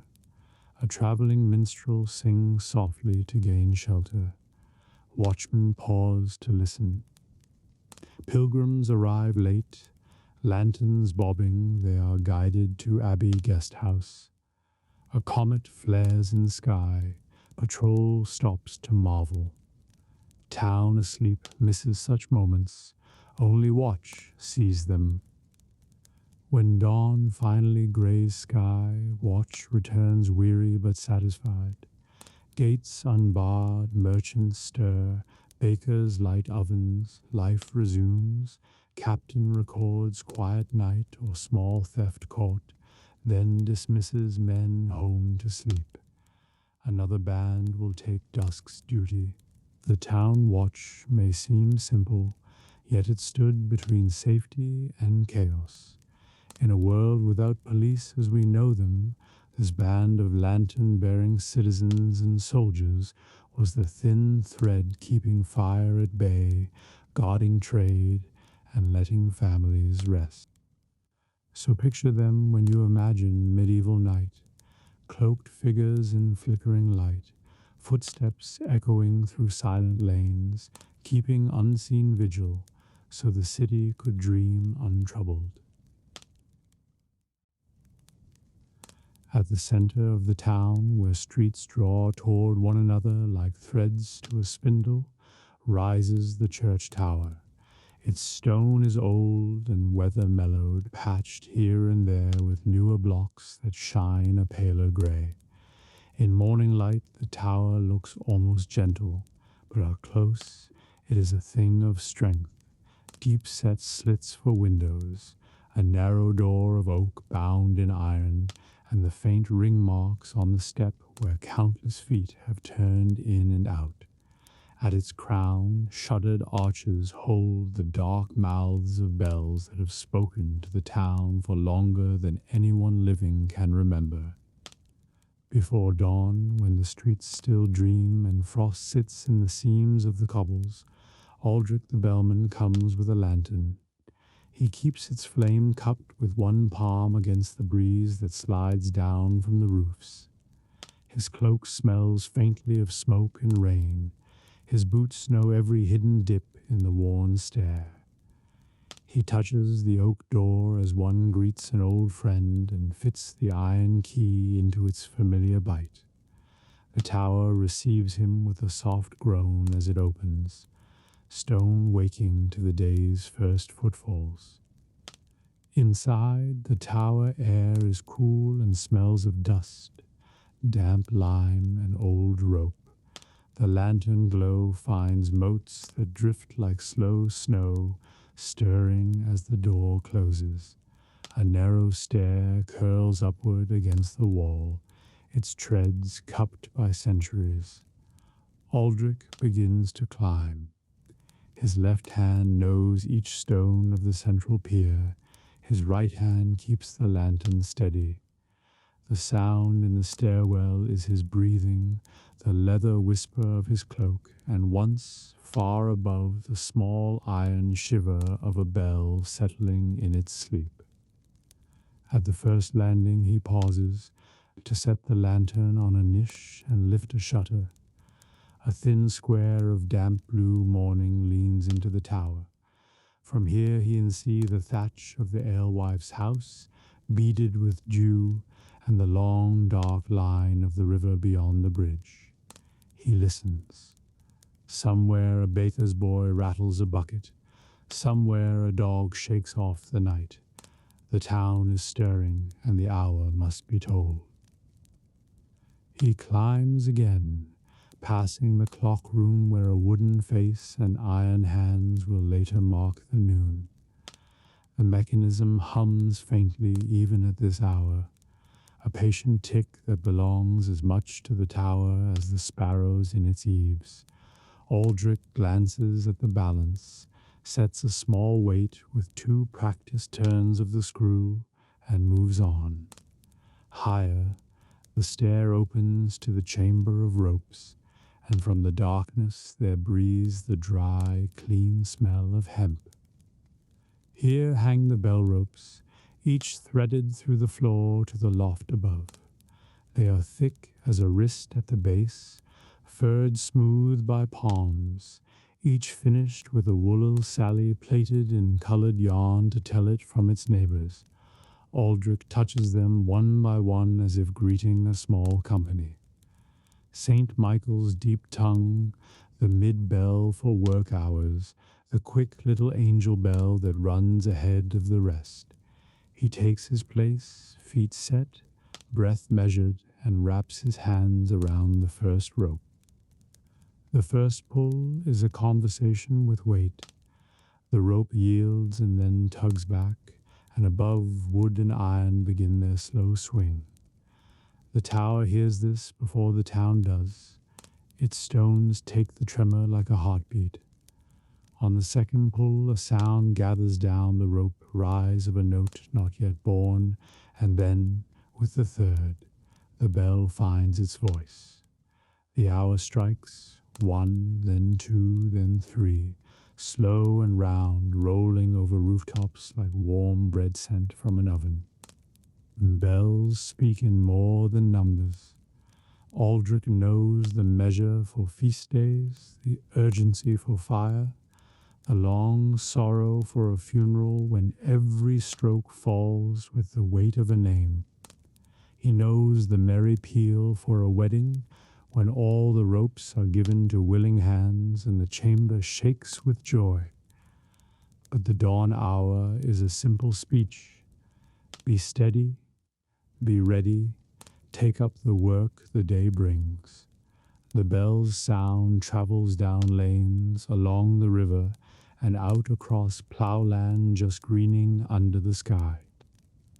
When the last resonance breaks against the tower walls and slides into silence, Aldrich coils the rope neatly at his feet and lifts his lantern again. His hands have the faint burn of hemp in them and smell of dust and wool. He climbs one level higher to the bell loft, pushing open a door that sticks when the wood swells with mist. The loft air is colder. Pigeons have left a few white signatures in awkward corners, and a swath of feathers tells of a hawk's swift visit last week. The bells hang like sleeping animals, their bellies dark and glossed in places by fingers and weather. Aldrich runs a hand along the lip of the great bell and feels the shallow nicks of long ago repairs the low seam where the founder's skill turned molten metal into voice. He checks the clapper straps, wooden headstocks, the pins where iron meets oak, a drop of oil on a pivot, a twist of cord where a fray begins, small attentions that keep the bells honest. In the open shutters daylight grows, showing a pale east and roofs like wet scales. He steps out onto the narrow gallery that rings the loft, one hand on the rail. Here the town lies open like a child asleep. Chimney smoke no more than smudges, the guild hall roof silver with dew, the square holding its breath before feet and hooves claim it. Downriver the mill wheel is still. Upriver a field shows lines laid for spring sowing, a pattern only the height reveals. Aldrich breathes the cold and lets his gaze rest in each quarter before returning to his task. When wind comes, it lives here first.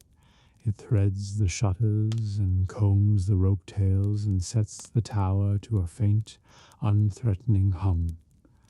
On winter nights it can make the bells mutter, though they do not move.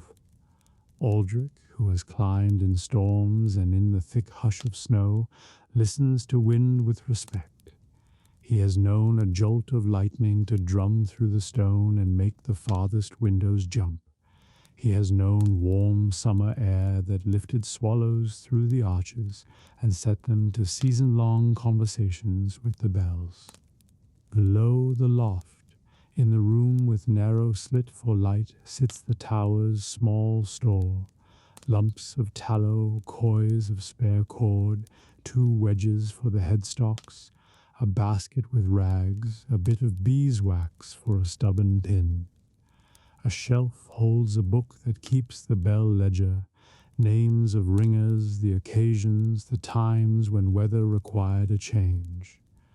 Aldrich's script slopes like a hillside, steady and brown. He adds the morning entry with a stub of quill, blowing on the line where the ink pools. As the town wakes, so too does the stair. Footsteps will come later. The sacristan with candles to place before the morning. Office, the priest, climbing with him sometimes to look upon the roofs and the weather. On holy days, boys come to pull the small angel bell in patterns they learn by laughter and correction. 2 strokes and rest, 3 and swing.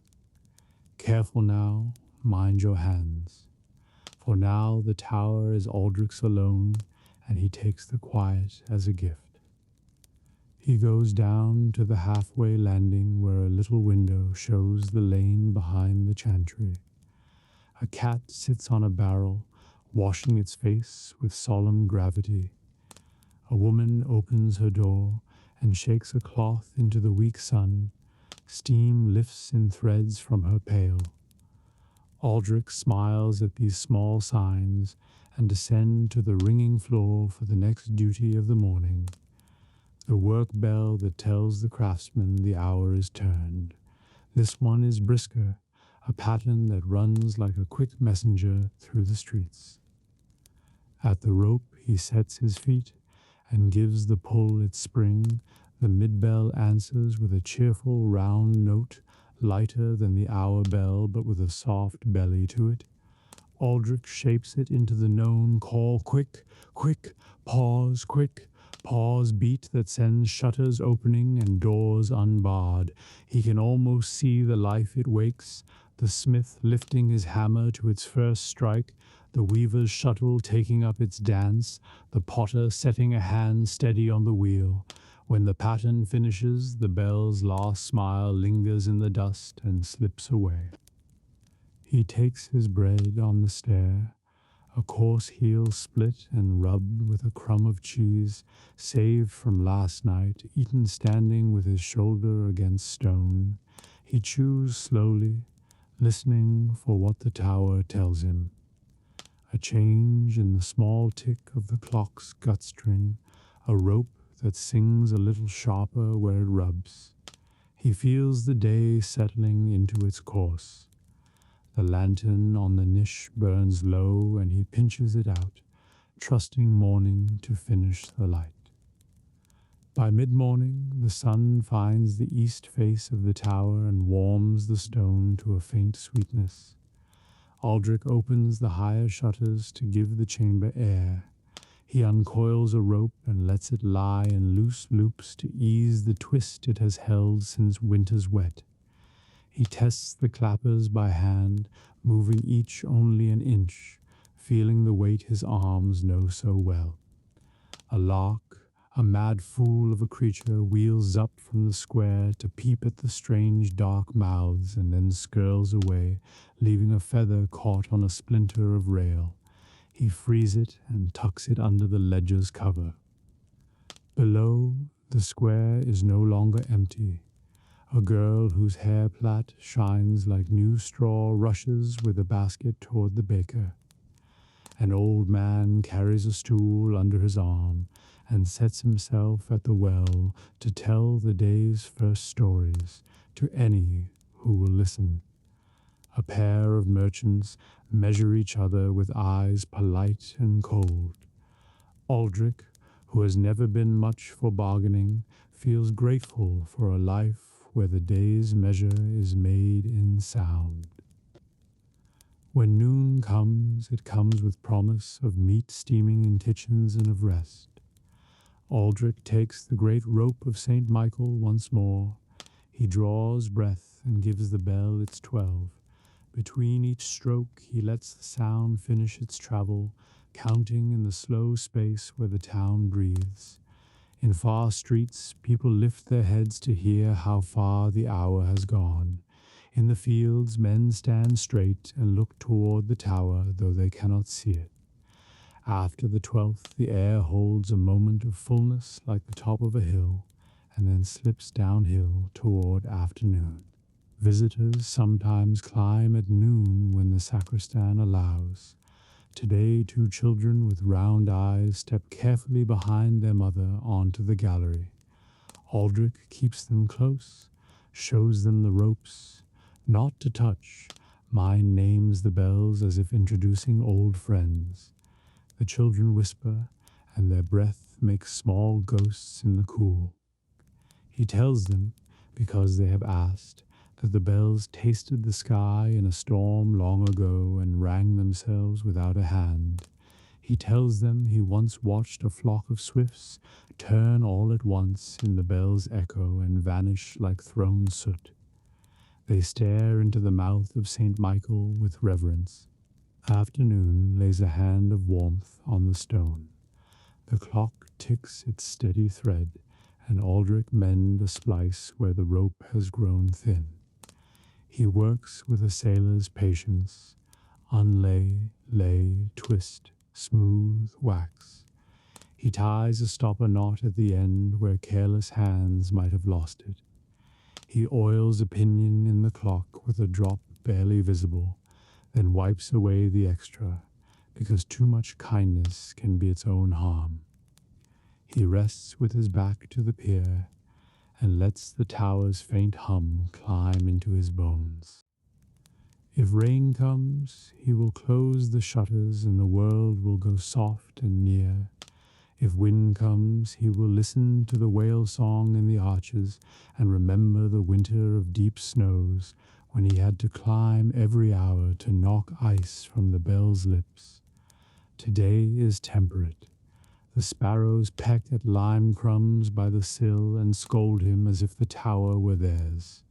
Aldrich's mouth remembers a psalm, and he hums a line without thinking, and the tower takes the tune and holds it like a secret. Late in the day, a small procession below catches his eye. A bier with a single white cloth, 2 candles, 4 slow men. The priest's voice carries only as far as the square's edge, but Aldrich knows the shape of those words. He descend. In the rope chamber he takes the morning rope wrapped thicker, to speak more gently, and draws the bell 3 times slow, 3 times slow, 3 times slow. The sound falls like steady rain. Women in doorways bow their heads, men pull caps low. The tower becomes a throat for the town's sorrow, and Aldrich is careful with the weight of it. When the bier has passed, he hangs the rope back in its place and stands a moment with his hand resting on the woolen grip. He has a small pouch of salt and a heel of bread in his pocket. He eats, thinking of evenings when grief recedes to the edges of rooms but never quite leaves. Slowly the tower room warms again to the ordinary. Distant laughter reaches him from the tavern door as someone opens it for a breath. The scent of stew coys of a lane and is lost. Vespers' bell belongs more to the priest than to the town, but Aldrich loves it too. Its pattern is patient and thoughtful. He climbs once more as the west reddens. Shadows of the bell braces stretch long across the planks. The rope fur brushes his knuckles. He rings in the measured speech that tells the church to gather and tells the streets that day is folding itself away. Even those who do not go to prayer tidy their stalls and turn their feet homeward when they hear it. At last the day's work thins to small tasks. He checks again the clock's great weight and sets its pall to the next fall. He folds 2 sackcloths, brushes a line of dust from a sill, writes a last note in the ledger about the splice. He sweeps a few pigeon feathers toward a corner so he may carry them down in the morning. The bell ropes hang resting now, their tails like sleepy cattle in a byre. Dusk fills the stair and the gallery windows dim to pewter. Down in the lanes voices are fewer. The candlelight in windows walks the walls like tame fire. Aldrich stands on the gallery and takes the town in once more. The miller's boy fetching water, the cooper's yard with hoops stacked like moons, the bridge holding its stone breath over the river's last gleam. He lifts his cap in an old habit no one taught him and no one sees. Curfew is the last duty, and it carries a different weight from morning's call. It says not wake but rest. Aldrich takes the rope of the great bell and draws the slow wine strokes, leaving room between for the sound to find every tucked-away place. Cats pause, ears pricked. A child turns in his bed and lets go the day's last fret. A woman at a hearth eases her hands from the dough and sets the lid on for morning's rise. The bell speaks, and the town answers with shutters and latches, with banked fires and quieter breath. When the sound has gone as far as it can and faded beyond his hearing, Aldrich coils the rope for the night. He descends by lantern light once more, hand on stone, feet sure as always.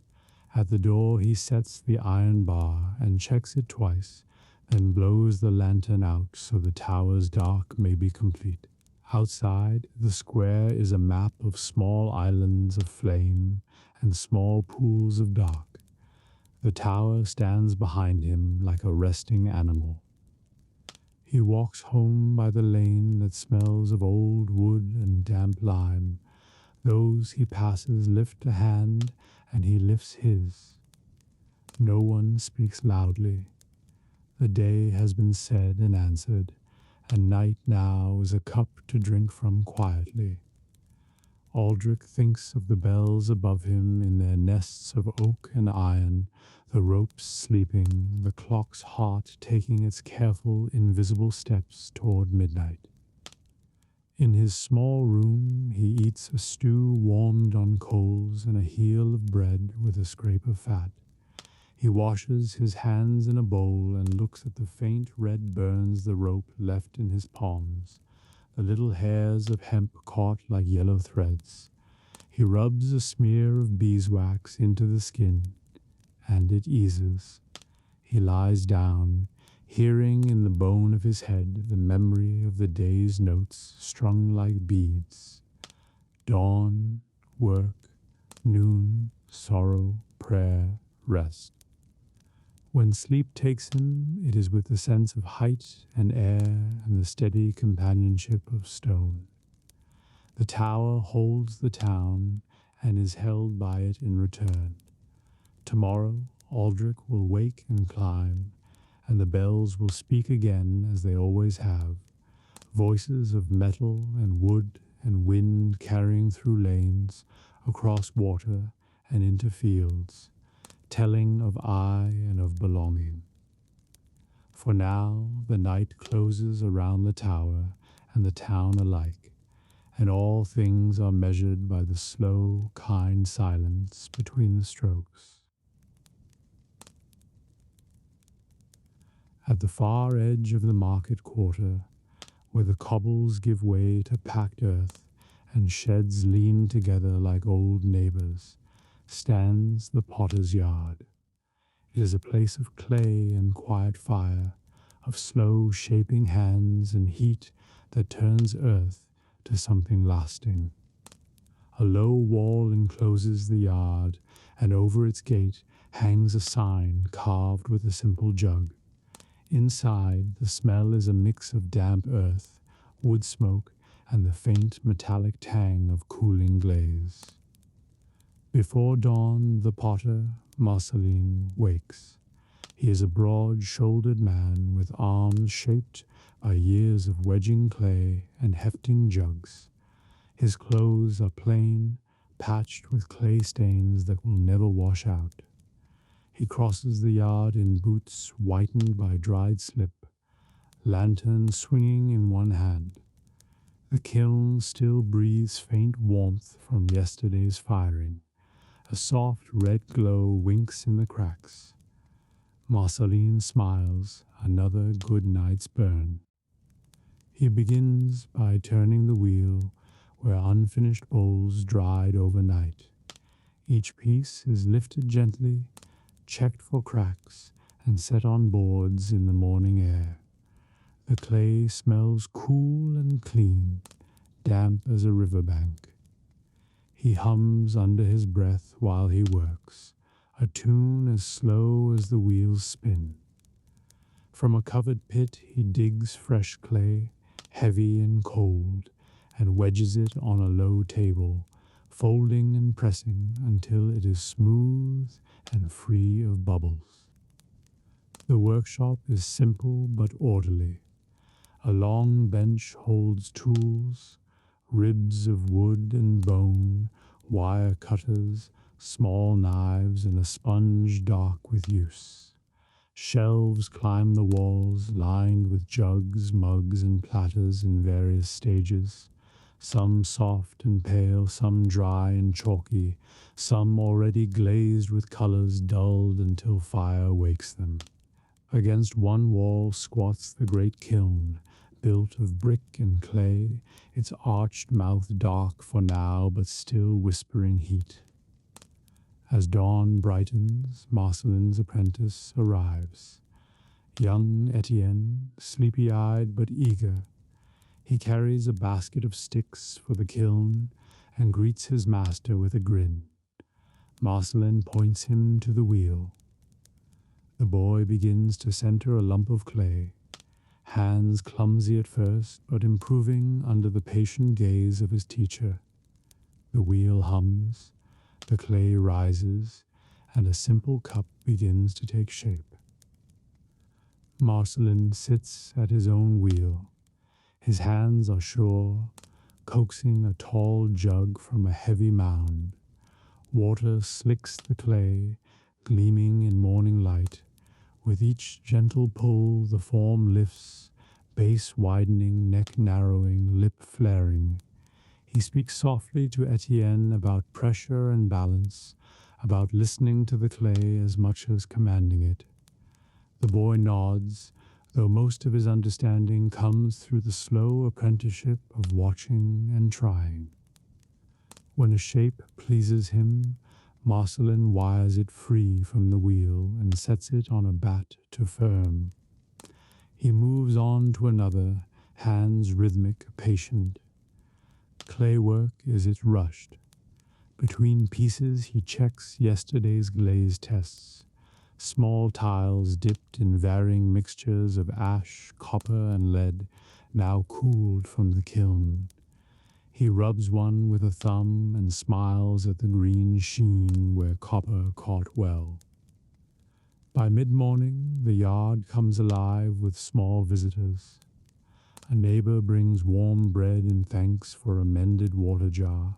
A passing merchant stops to order stout mugs for his crew. Marcelin greets them kindly but keeps his hands working. He measures capacity by eye, sketches a quick jug mark with a wet finger, promises the merchant a set before harvest. The wheel turns on, steady as breath. Etienne, meanwhile, learns the craft's small chores. He carries yesterday's dry bowls to the trimming bench, where Marcelin shows how to shave foot rings and smooth edges. The shavings curl away like pale peel. The boy listens to talk of firing, how pots must be dry as bone before entering the kiln, how to stack them so heat flows evenly, how to read the kiln's eye by color rather than trust a mere clock. As noon nears, they break to eat bread and cheese beneath the shade of a fig tree in the yard's corner. The tree is old and twisted, planted by Marcelin's father, and offers quiet refuge from clay and heat. They talk little, the work itself fills the mind. Birds hop close for crumbs. A breeze stirs the hanging boards of drying bowls, setting a soft clatter like distant chimes. After eating, they begin to load the kiln. This is a craft of patience and geometry. Marcelin crouches to place each piece, bowls nested but not touching, jugs turned so their handles face the gentle draught, larger platters set on edge with spaces of clay. Etienne passes him the ware one by one, careful as if handing eggs. The kiln swallows their labor piece by piece until its belly is full. Then the mouth is bricked shut with clay-sealed gaps, and the fire is coaxed awake. Etienne feeds small sticks at first, then larger wood as the heat builds. The kiln breathes and grows, brick by brick warming to a ruddy glow. Marcelin watches the fire's color and smoke, adjusting the air holes, teaching the boy how to listen for the low roar that means heat is right. There is no rushing this. The firing will last into the night. While the kiln climbs toward its deep heat, other work continues. Marcelin throws more pots, his wheel singing with the rhythm of hands and clay. Etienne glazes yesterday's bisque ware, dipping mugs into creamy slips that will dry chalky but wake as color after firing. Ash glaze for warm browns, copper for greens, tin for pale milk white. The boy experiments with a single tile, sneaking a swirl of two colors. Marcelin notices, but only smiles. Customers return in afternoon light. A farmer needs a butter crock. A young couple wants a simple jug for wedding wine. Marcelin listens, measures with his hands, promises. Some barter with eggs, some with coin, some with a day's wood for the kiln. The yard is part shop, part meeting place. News flows with trade. Someone mentions a good harvest of barley, someone else a coming festival. Work and life weave easily here. The kiln grows fierce as dusk nears. Its mouth pulses orange behind the sealed brick. Heat presses the yard with a dry breath, and the smell shifts from wood smoke to something richer, almost sweet, clay transforming under fire. Marcellin stirs the flames with a long iron and peers into the peephole. The pots within glow cherry red, their shapes soft with heat but strong with promise. He nods, satisfied. Etienne tends the woodpile, learning the rhythm. Slow feeding keeps heat even, sudden flame and warp or crack. Marcellin explains how the fire must climb and then hold, how to read the kiln's cone of heat by watching a slender rod of clay bend at the right temperature. The boy's face shines with sweat and pride. This is knowledge passed more by doing than by words. Night deepens. Stars wheel over the yard, and the kiln still roars softly, alive as a great beast. Marcellin and Etienne take turns feeding wood, sitting near the glow between shifts. They speak quietly of clay veins in the hills, of glazes that surprise, of pots that fail and teach humility. Marcellin tells of his father's first kiln collapse and how they rebuilt better. The boy listens wide-eyed, warmed by story and fire alike. Sometimes neighbors stop by, drawn by the glow.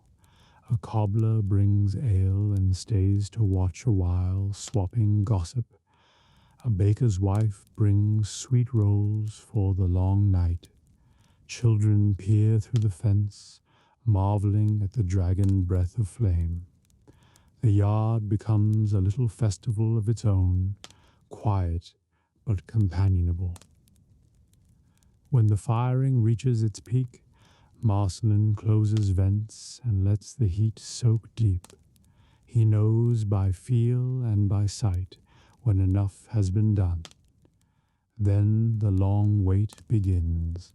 The kiln must cool slowly, sometimes a day or more, before it can be opened. The night fire is banked to coals. The roaring beast sighs down to a steady hum. They sit together on low stools, watching sparks climb into the dark. Etienne nods with weariness but pride. Marcellin smiles and lets him doze, cloak pulled around his small shoulders. The master keeps watch, listening to the kiln's settling cracks, the gentle night sounds beyond the wall. An owl, a distant dog, the river's hush. This is a potter's vigil, neither lonely nor hurried. When the boy wakes, stars have paled and the kiln breathes only warmth. They bank the last coals and go inside the workshop to sleep on cots near the clay bench. The room smells of earth and smoke and work well done. Marcellin writes a few notes in his ledger: clay from the south pit, wood from Rule's yard, glaze mix that took green well, and sets his quill aside. Morning will bring the joy of opening, breaking the clay seal, lifting each cooled piece into light, marveling at colors and strength, grieving quietly for any cracked or warped. But that is tomorrow's pleasure. Tonight, or what is left of it, belongs to rest. Marcellin stretches out on his cot, hands behind his head. Etienne curls in a ball, exhausted but happy. The kiln's faint heat keeps the chill at bay. Beyond the yard, the town sleeps, unaware of the quiet transformation happening here. Mud becoming vessel, craft becoming permanence. As sleep claims the potter, he thinks not of profit but of use, of water carried, bread stored, wine poured, flowers held. He thinks of homes lit by the shine of his glazed bowls, of children drinking from sturdy cups, of weddings and wakes where his work will serve. Fire and earth, guided by patient hands, will outlast the night. The kiln clicks softly as it cools, a lullaby of settling brick. In its heart, rows of pots cool in darkness, ready to join the town's quiet life. The master and the boy sleep on, tired and content, while stars fade and the bell tower beyond the roofs prepares to call another day. When the last light fades and doors are barred, a medieval night begins. Vast, quiet, and alive with small, unsettling noises. The day's rhythm ends with clatter of tools and low talk around hearth. Then a hush falls so deep you to hear your own breath. Yet darkness is never truly silent. It holds a chorus of night sounds, some comforting, some strange, some filled with dread for those who listen from straw-filled beds. The most familiar voice of night is the dog. Almost every homestead keeps one. By day it guards herd and yard. By night it lifts head at each distant step. A sudden bark, then another, passes from farm to farm like message in code. Stranger on road, fox in chicken run, thief perhaps. Villagers wake, listen, then settle again if barking dies. Sometimes it grows frenzied, a sure sign of danger that sets hearts racing in dark. Owls haunt rafters and barns. Their soft wing beats are barely heard, but their call, long, tremulous hoot or eerie screech, cuts deep silence. Folk K an owl near house foretells sickness or death. Some cross themselves when they hear it. Yet owls also keep rats from granaries, so fear mixes with gratitude. Nightjars, bats, and other winged hunters flit unseen, their brief cries hinting at wildlife just beyond shutter. Wind is another presence. On still nights it whispers gently, stirring thatch and hedges, but when storms blow it howls down chimneys, rattles shutters, and seems full of voices. Children pull blankets close, imagining ghosts riding gusts. Adults know wind could strip roofs or fell trees. They listen for signs of danger. Some pray to Saint Medard or hang protective charms in rafters. Water speaks too. In river villages, one hears steady murmur or sudden splash, a fish jumping perhaps, or something stranger. Mills creak faintly where wheels turn through night. In coastal towns the tide sighs and booms, masts clink against each other. Travelers camping by stream hear frogs, crickets, and, far off, wolves drinking. Animals of field and forest move under moon. Foxes bark sharply, badgers snuffle, deer step delicately through meadow. Wolves are rare in settled places but still feared. Their howl sends shiver straight to bone. Bears linger in deep woods. Boar crash through thickets. Farmers know to keep pens stout and fires bright. Human sounds are rarer but more alarming. A lone footstep on road when all should sleep. Creak of cart, muffled voices plotting theft. Bandits sometimes roam. Peasants post watch or rely on dogs. Bells may toll if fire breaks out or enemy raids. Night watchmen in towns call hours and weather. 3 o'clock and a fair night. Their cry reassures yet reminds that danger lurks. Beyond natural dangers live fears of the unseen. Medieval people believe night thin between worlds. Ghosts of unburied or wronged may wander. Witches fly to Sabbath. Demons prowl for souls. Shutters close tight. Crosses hung over doors. Holy water sprinkled. Charmed sprigs of rue. Carved saints guard bed. Parents teach children not to whistle in dark, lest spirits answer. Tales abound. A traveler who ignored curfew met black dog with burning eyes. A woman gathering herbs at midnight vanished. Lights flickering in marsh may be will-o'-wisps luring to doom. Some say dead relatives visit sleepers kindly or warning. Fear keeps most inside after dark, save for urgent tasks or festival revelry. Yet night is it only dread? Many find it peaceful once safe indoors. The crackle of banked hearth, murmur of sleeping kin, slow breathing of animals nearby soothe. Stars through tiny window comfort travelers, moonlight silvering field feels holy. Some rise between first and second sleep, to pray, read, or speak softly. Monks chant vigils in distant abbey. Bells drift on wind, calming hearts. Festivals turn night from fear to joy. On Midsummer's Eve or Christmas Vigil, bonfires blaze, songs and dances drive darkness away. Lanterns swing in processions, church bells clash against spirits. Even wary elders smile as children play under sparks.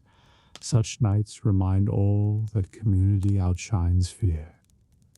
Practical defenses abound, doors barred with heavy timber, windows shuttered, dogs kept near threshold, weapons, staff, billhook, or sword at hand.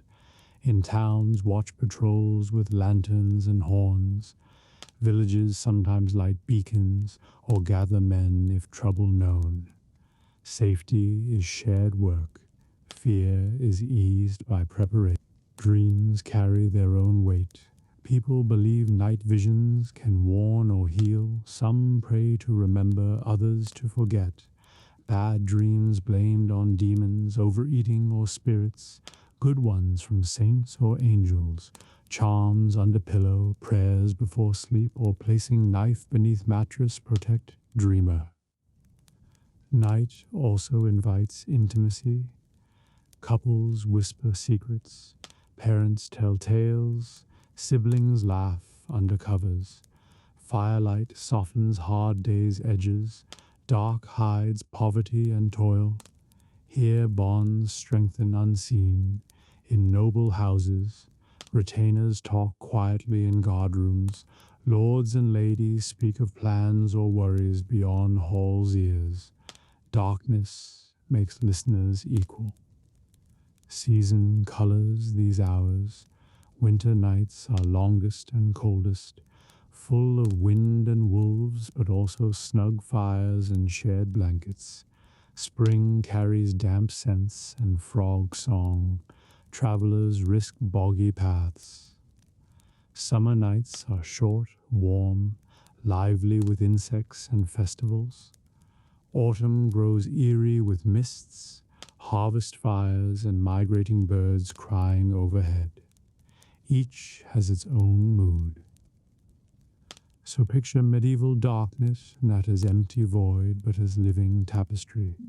Dogs barking chain-wise, owls swooping, wind singing in eaves, whispers of prayer, crackle of hearth, fear and safety, dread and comfort mingled. The night sounds and fears were constant companions, shaping how people prayed, built, and dreamed until first pale light returned. The day in the Abbey has been long but unhurried, filled with work and prayer, meals and small kindnesses. Now the sun is sinking beyond the fields, and a hush begins to gather like a slow tide. The bell in the tower tolls a single low note, rolling over the cloisters and gardens, calling the brothers to evening prayer. Lanterns flicker to life along the covered walks as sandals whisper toward the great church. In the nave, shadows stretch long across the worn flagstones. Candles glow in steady rows, their flames small but sure against the deepening dusk. The air smells of cool stone, beeswax, and the faint green breath of the garden carried in by evening breeze. One by one, monks enter and bow before taking their stalls in the choir. They come without haste, yet none linger. The rhythm of this hour is well known to all. Vespers begins with a single voice, low and resonant. Another joins, then another, until the whole choir breathes the psalms together. The sound is deep and warm, rising like incense toward the dark rafters above. No note is forced, no word hurried. It is music shaped by centuries, meant not to dazzle, but to soothe and lift hearts heavenward as night approaches. Outside the high windows, the last gold of sunset fades to violet. Birds settle in the eaves, the first bats flit against the glowing sky. Inside, the chant flows on, timeless and unbroken. The abbot leads the prayers with quiet strength, his voice neither louder nor softer than any other, yet steady as a bell. When the Magnificat is sung, the brothers stand, their habits swaying gently as they lift their hearts with merry song. When the final psalm ends, silence holds for a breath before the abbot gives the blessing. A deep Amen answers, and the service closes without applause or fanfare, only calm gratitude. The monks file out again, candles in hand to light the cloister's darkening paths. Outside, night has deepened. The first stars shimmer faintly above the abbey roof. The refectory glows with soft lantern light as the evening meal is shared. It is a simple supper, bread baked this morning, a thin broth fragrant with herbs from the garden, a few apples sliced and passed along the table. The reader's voice is absent tonight. Vespers has filled the need for words. The meal is eaten in silence, each monk savoring the quiet as much as the food. After supper, bowls and boards are cleaned with efficient care. Brothers move gently about their tasks, no sound louder than the clink of pottery or the faint rush of water from the kitchen cistern. Laughter is rare but not forbidden. Sometimes a small smile passes between friends, a wordless gladness for the day shared. When all is done, the abbey settles further. Some brothers return to the cloister walks, pacing slowly beneath the lanterns as they pray the rosary. Others visit the garden one last time to breathe the cool night air. The fountain trickles softly, and the scent of damp herbs mingles with distant wood smoke. The hives are silent now. Bees rest after their day's labor. The church doors remain open for a little while longer, inviting private prayer. A few monks slip inside to kneel alone before the altar. Candles burn steadily, their light gilding the stone and wood in gentle gold. Shadows sway on the walls as the flames tremble. These last moments before full night are cherished. Time to speak heart to God in solitude, to lay down worries before sleep. At last the bell tolls again, softer now a call to complete the final prayer. All gather once more in the church, but the mood is changed from Vespers. If Vespers is a warm sunset, Compline is a quiet lullaby. The chant is low, tender, and brief. Psalms of trust, prayers for safety in the dark hours ahead. Into your hands, O Lord, I commend my spirit, they sing, and the words seem to settle over every stone.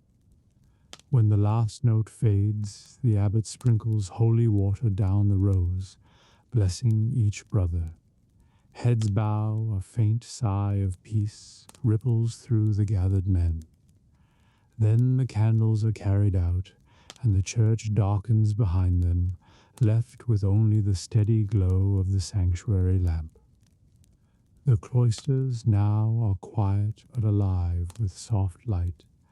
Lanterns sway gently in the night breeze, their golden circles of illumination pool on the flagstones. Monks walk in twos or alone, heading back to the dormitory or lingering for one more silent prayer. No speech breaks the calm, only the sound of sandals and the whisper of robes. Stars wheel above the abbey roof, brilliant now in the deep night. The air is cool and smells of damp earth and herbs. Somewhere an owl calls softly from the orchard. Somewhere else a door closes with a muffled thud. The porter makes his final round, checking gates and locks, moving with the ease of long habit. When he is satisfied, he bows briefly toward the church and retires. Inside the dormitory, beds await in quiet rows. Brothers undress in silence, fold habits neatly, and slip beneath simple woolen blankets. A few read by candle for a short while, small prayer books held close, then snuff the flame and settle. Others kneel briefly at their beds before lying down. One by one the room fills with the soft sound of breathing. The abbey itself seems to sleep now. The scriptorium lies dark, its quills cleaned and laid aside. The garden rests under silver moonlight. The refectory is empty, but still smells faintly of bread and herbs. Only the sanctuary lamp burns on, a small flame keeping watch through the hours until dawn. Beyond the walls, the fields grow pale with starlight. A stream glimmers faintly as it winds past orchard and meadow. Villagers nearby have long gone to their beds, comforted by the sight of the abbey's steady tower against the sky. Its bell is silent for now, but its presence alone is enough to promise safety and prayer. Deep night holds the abbey gently. Its silence is it empty but full of faith, of work well done, of lives given to prayer and service. The stars wheel on, the lamp burns quietly, and within, the brothers rest in the great stillness they have sought all day. The peace here feels older than stone, older even than song, a quiet that carries through centuries and cradles all who surrender to it. When the first faint light touches the horizon, the bell will wake and call again. But for now night reigns, soft, safe, and filled with a listening silence. It is a silence that comforts, a silence that blesses, a silence that whispers of rest deeper than sleep.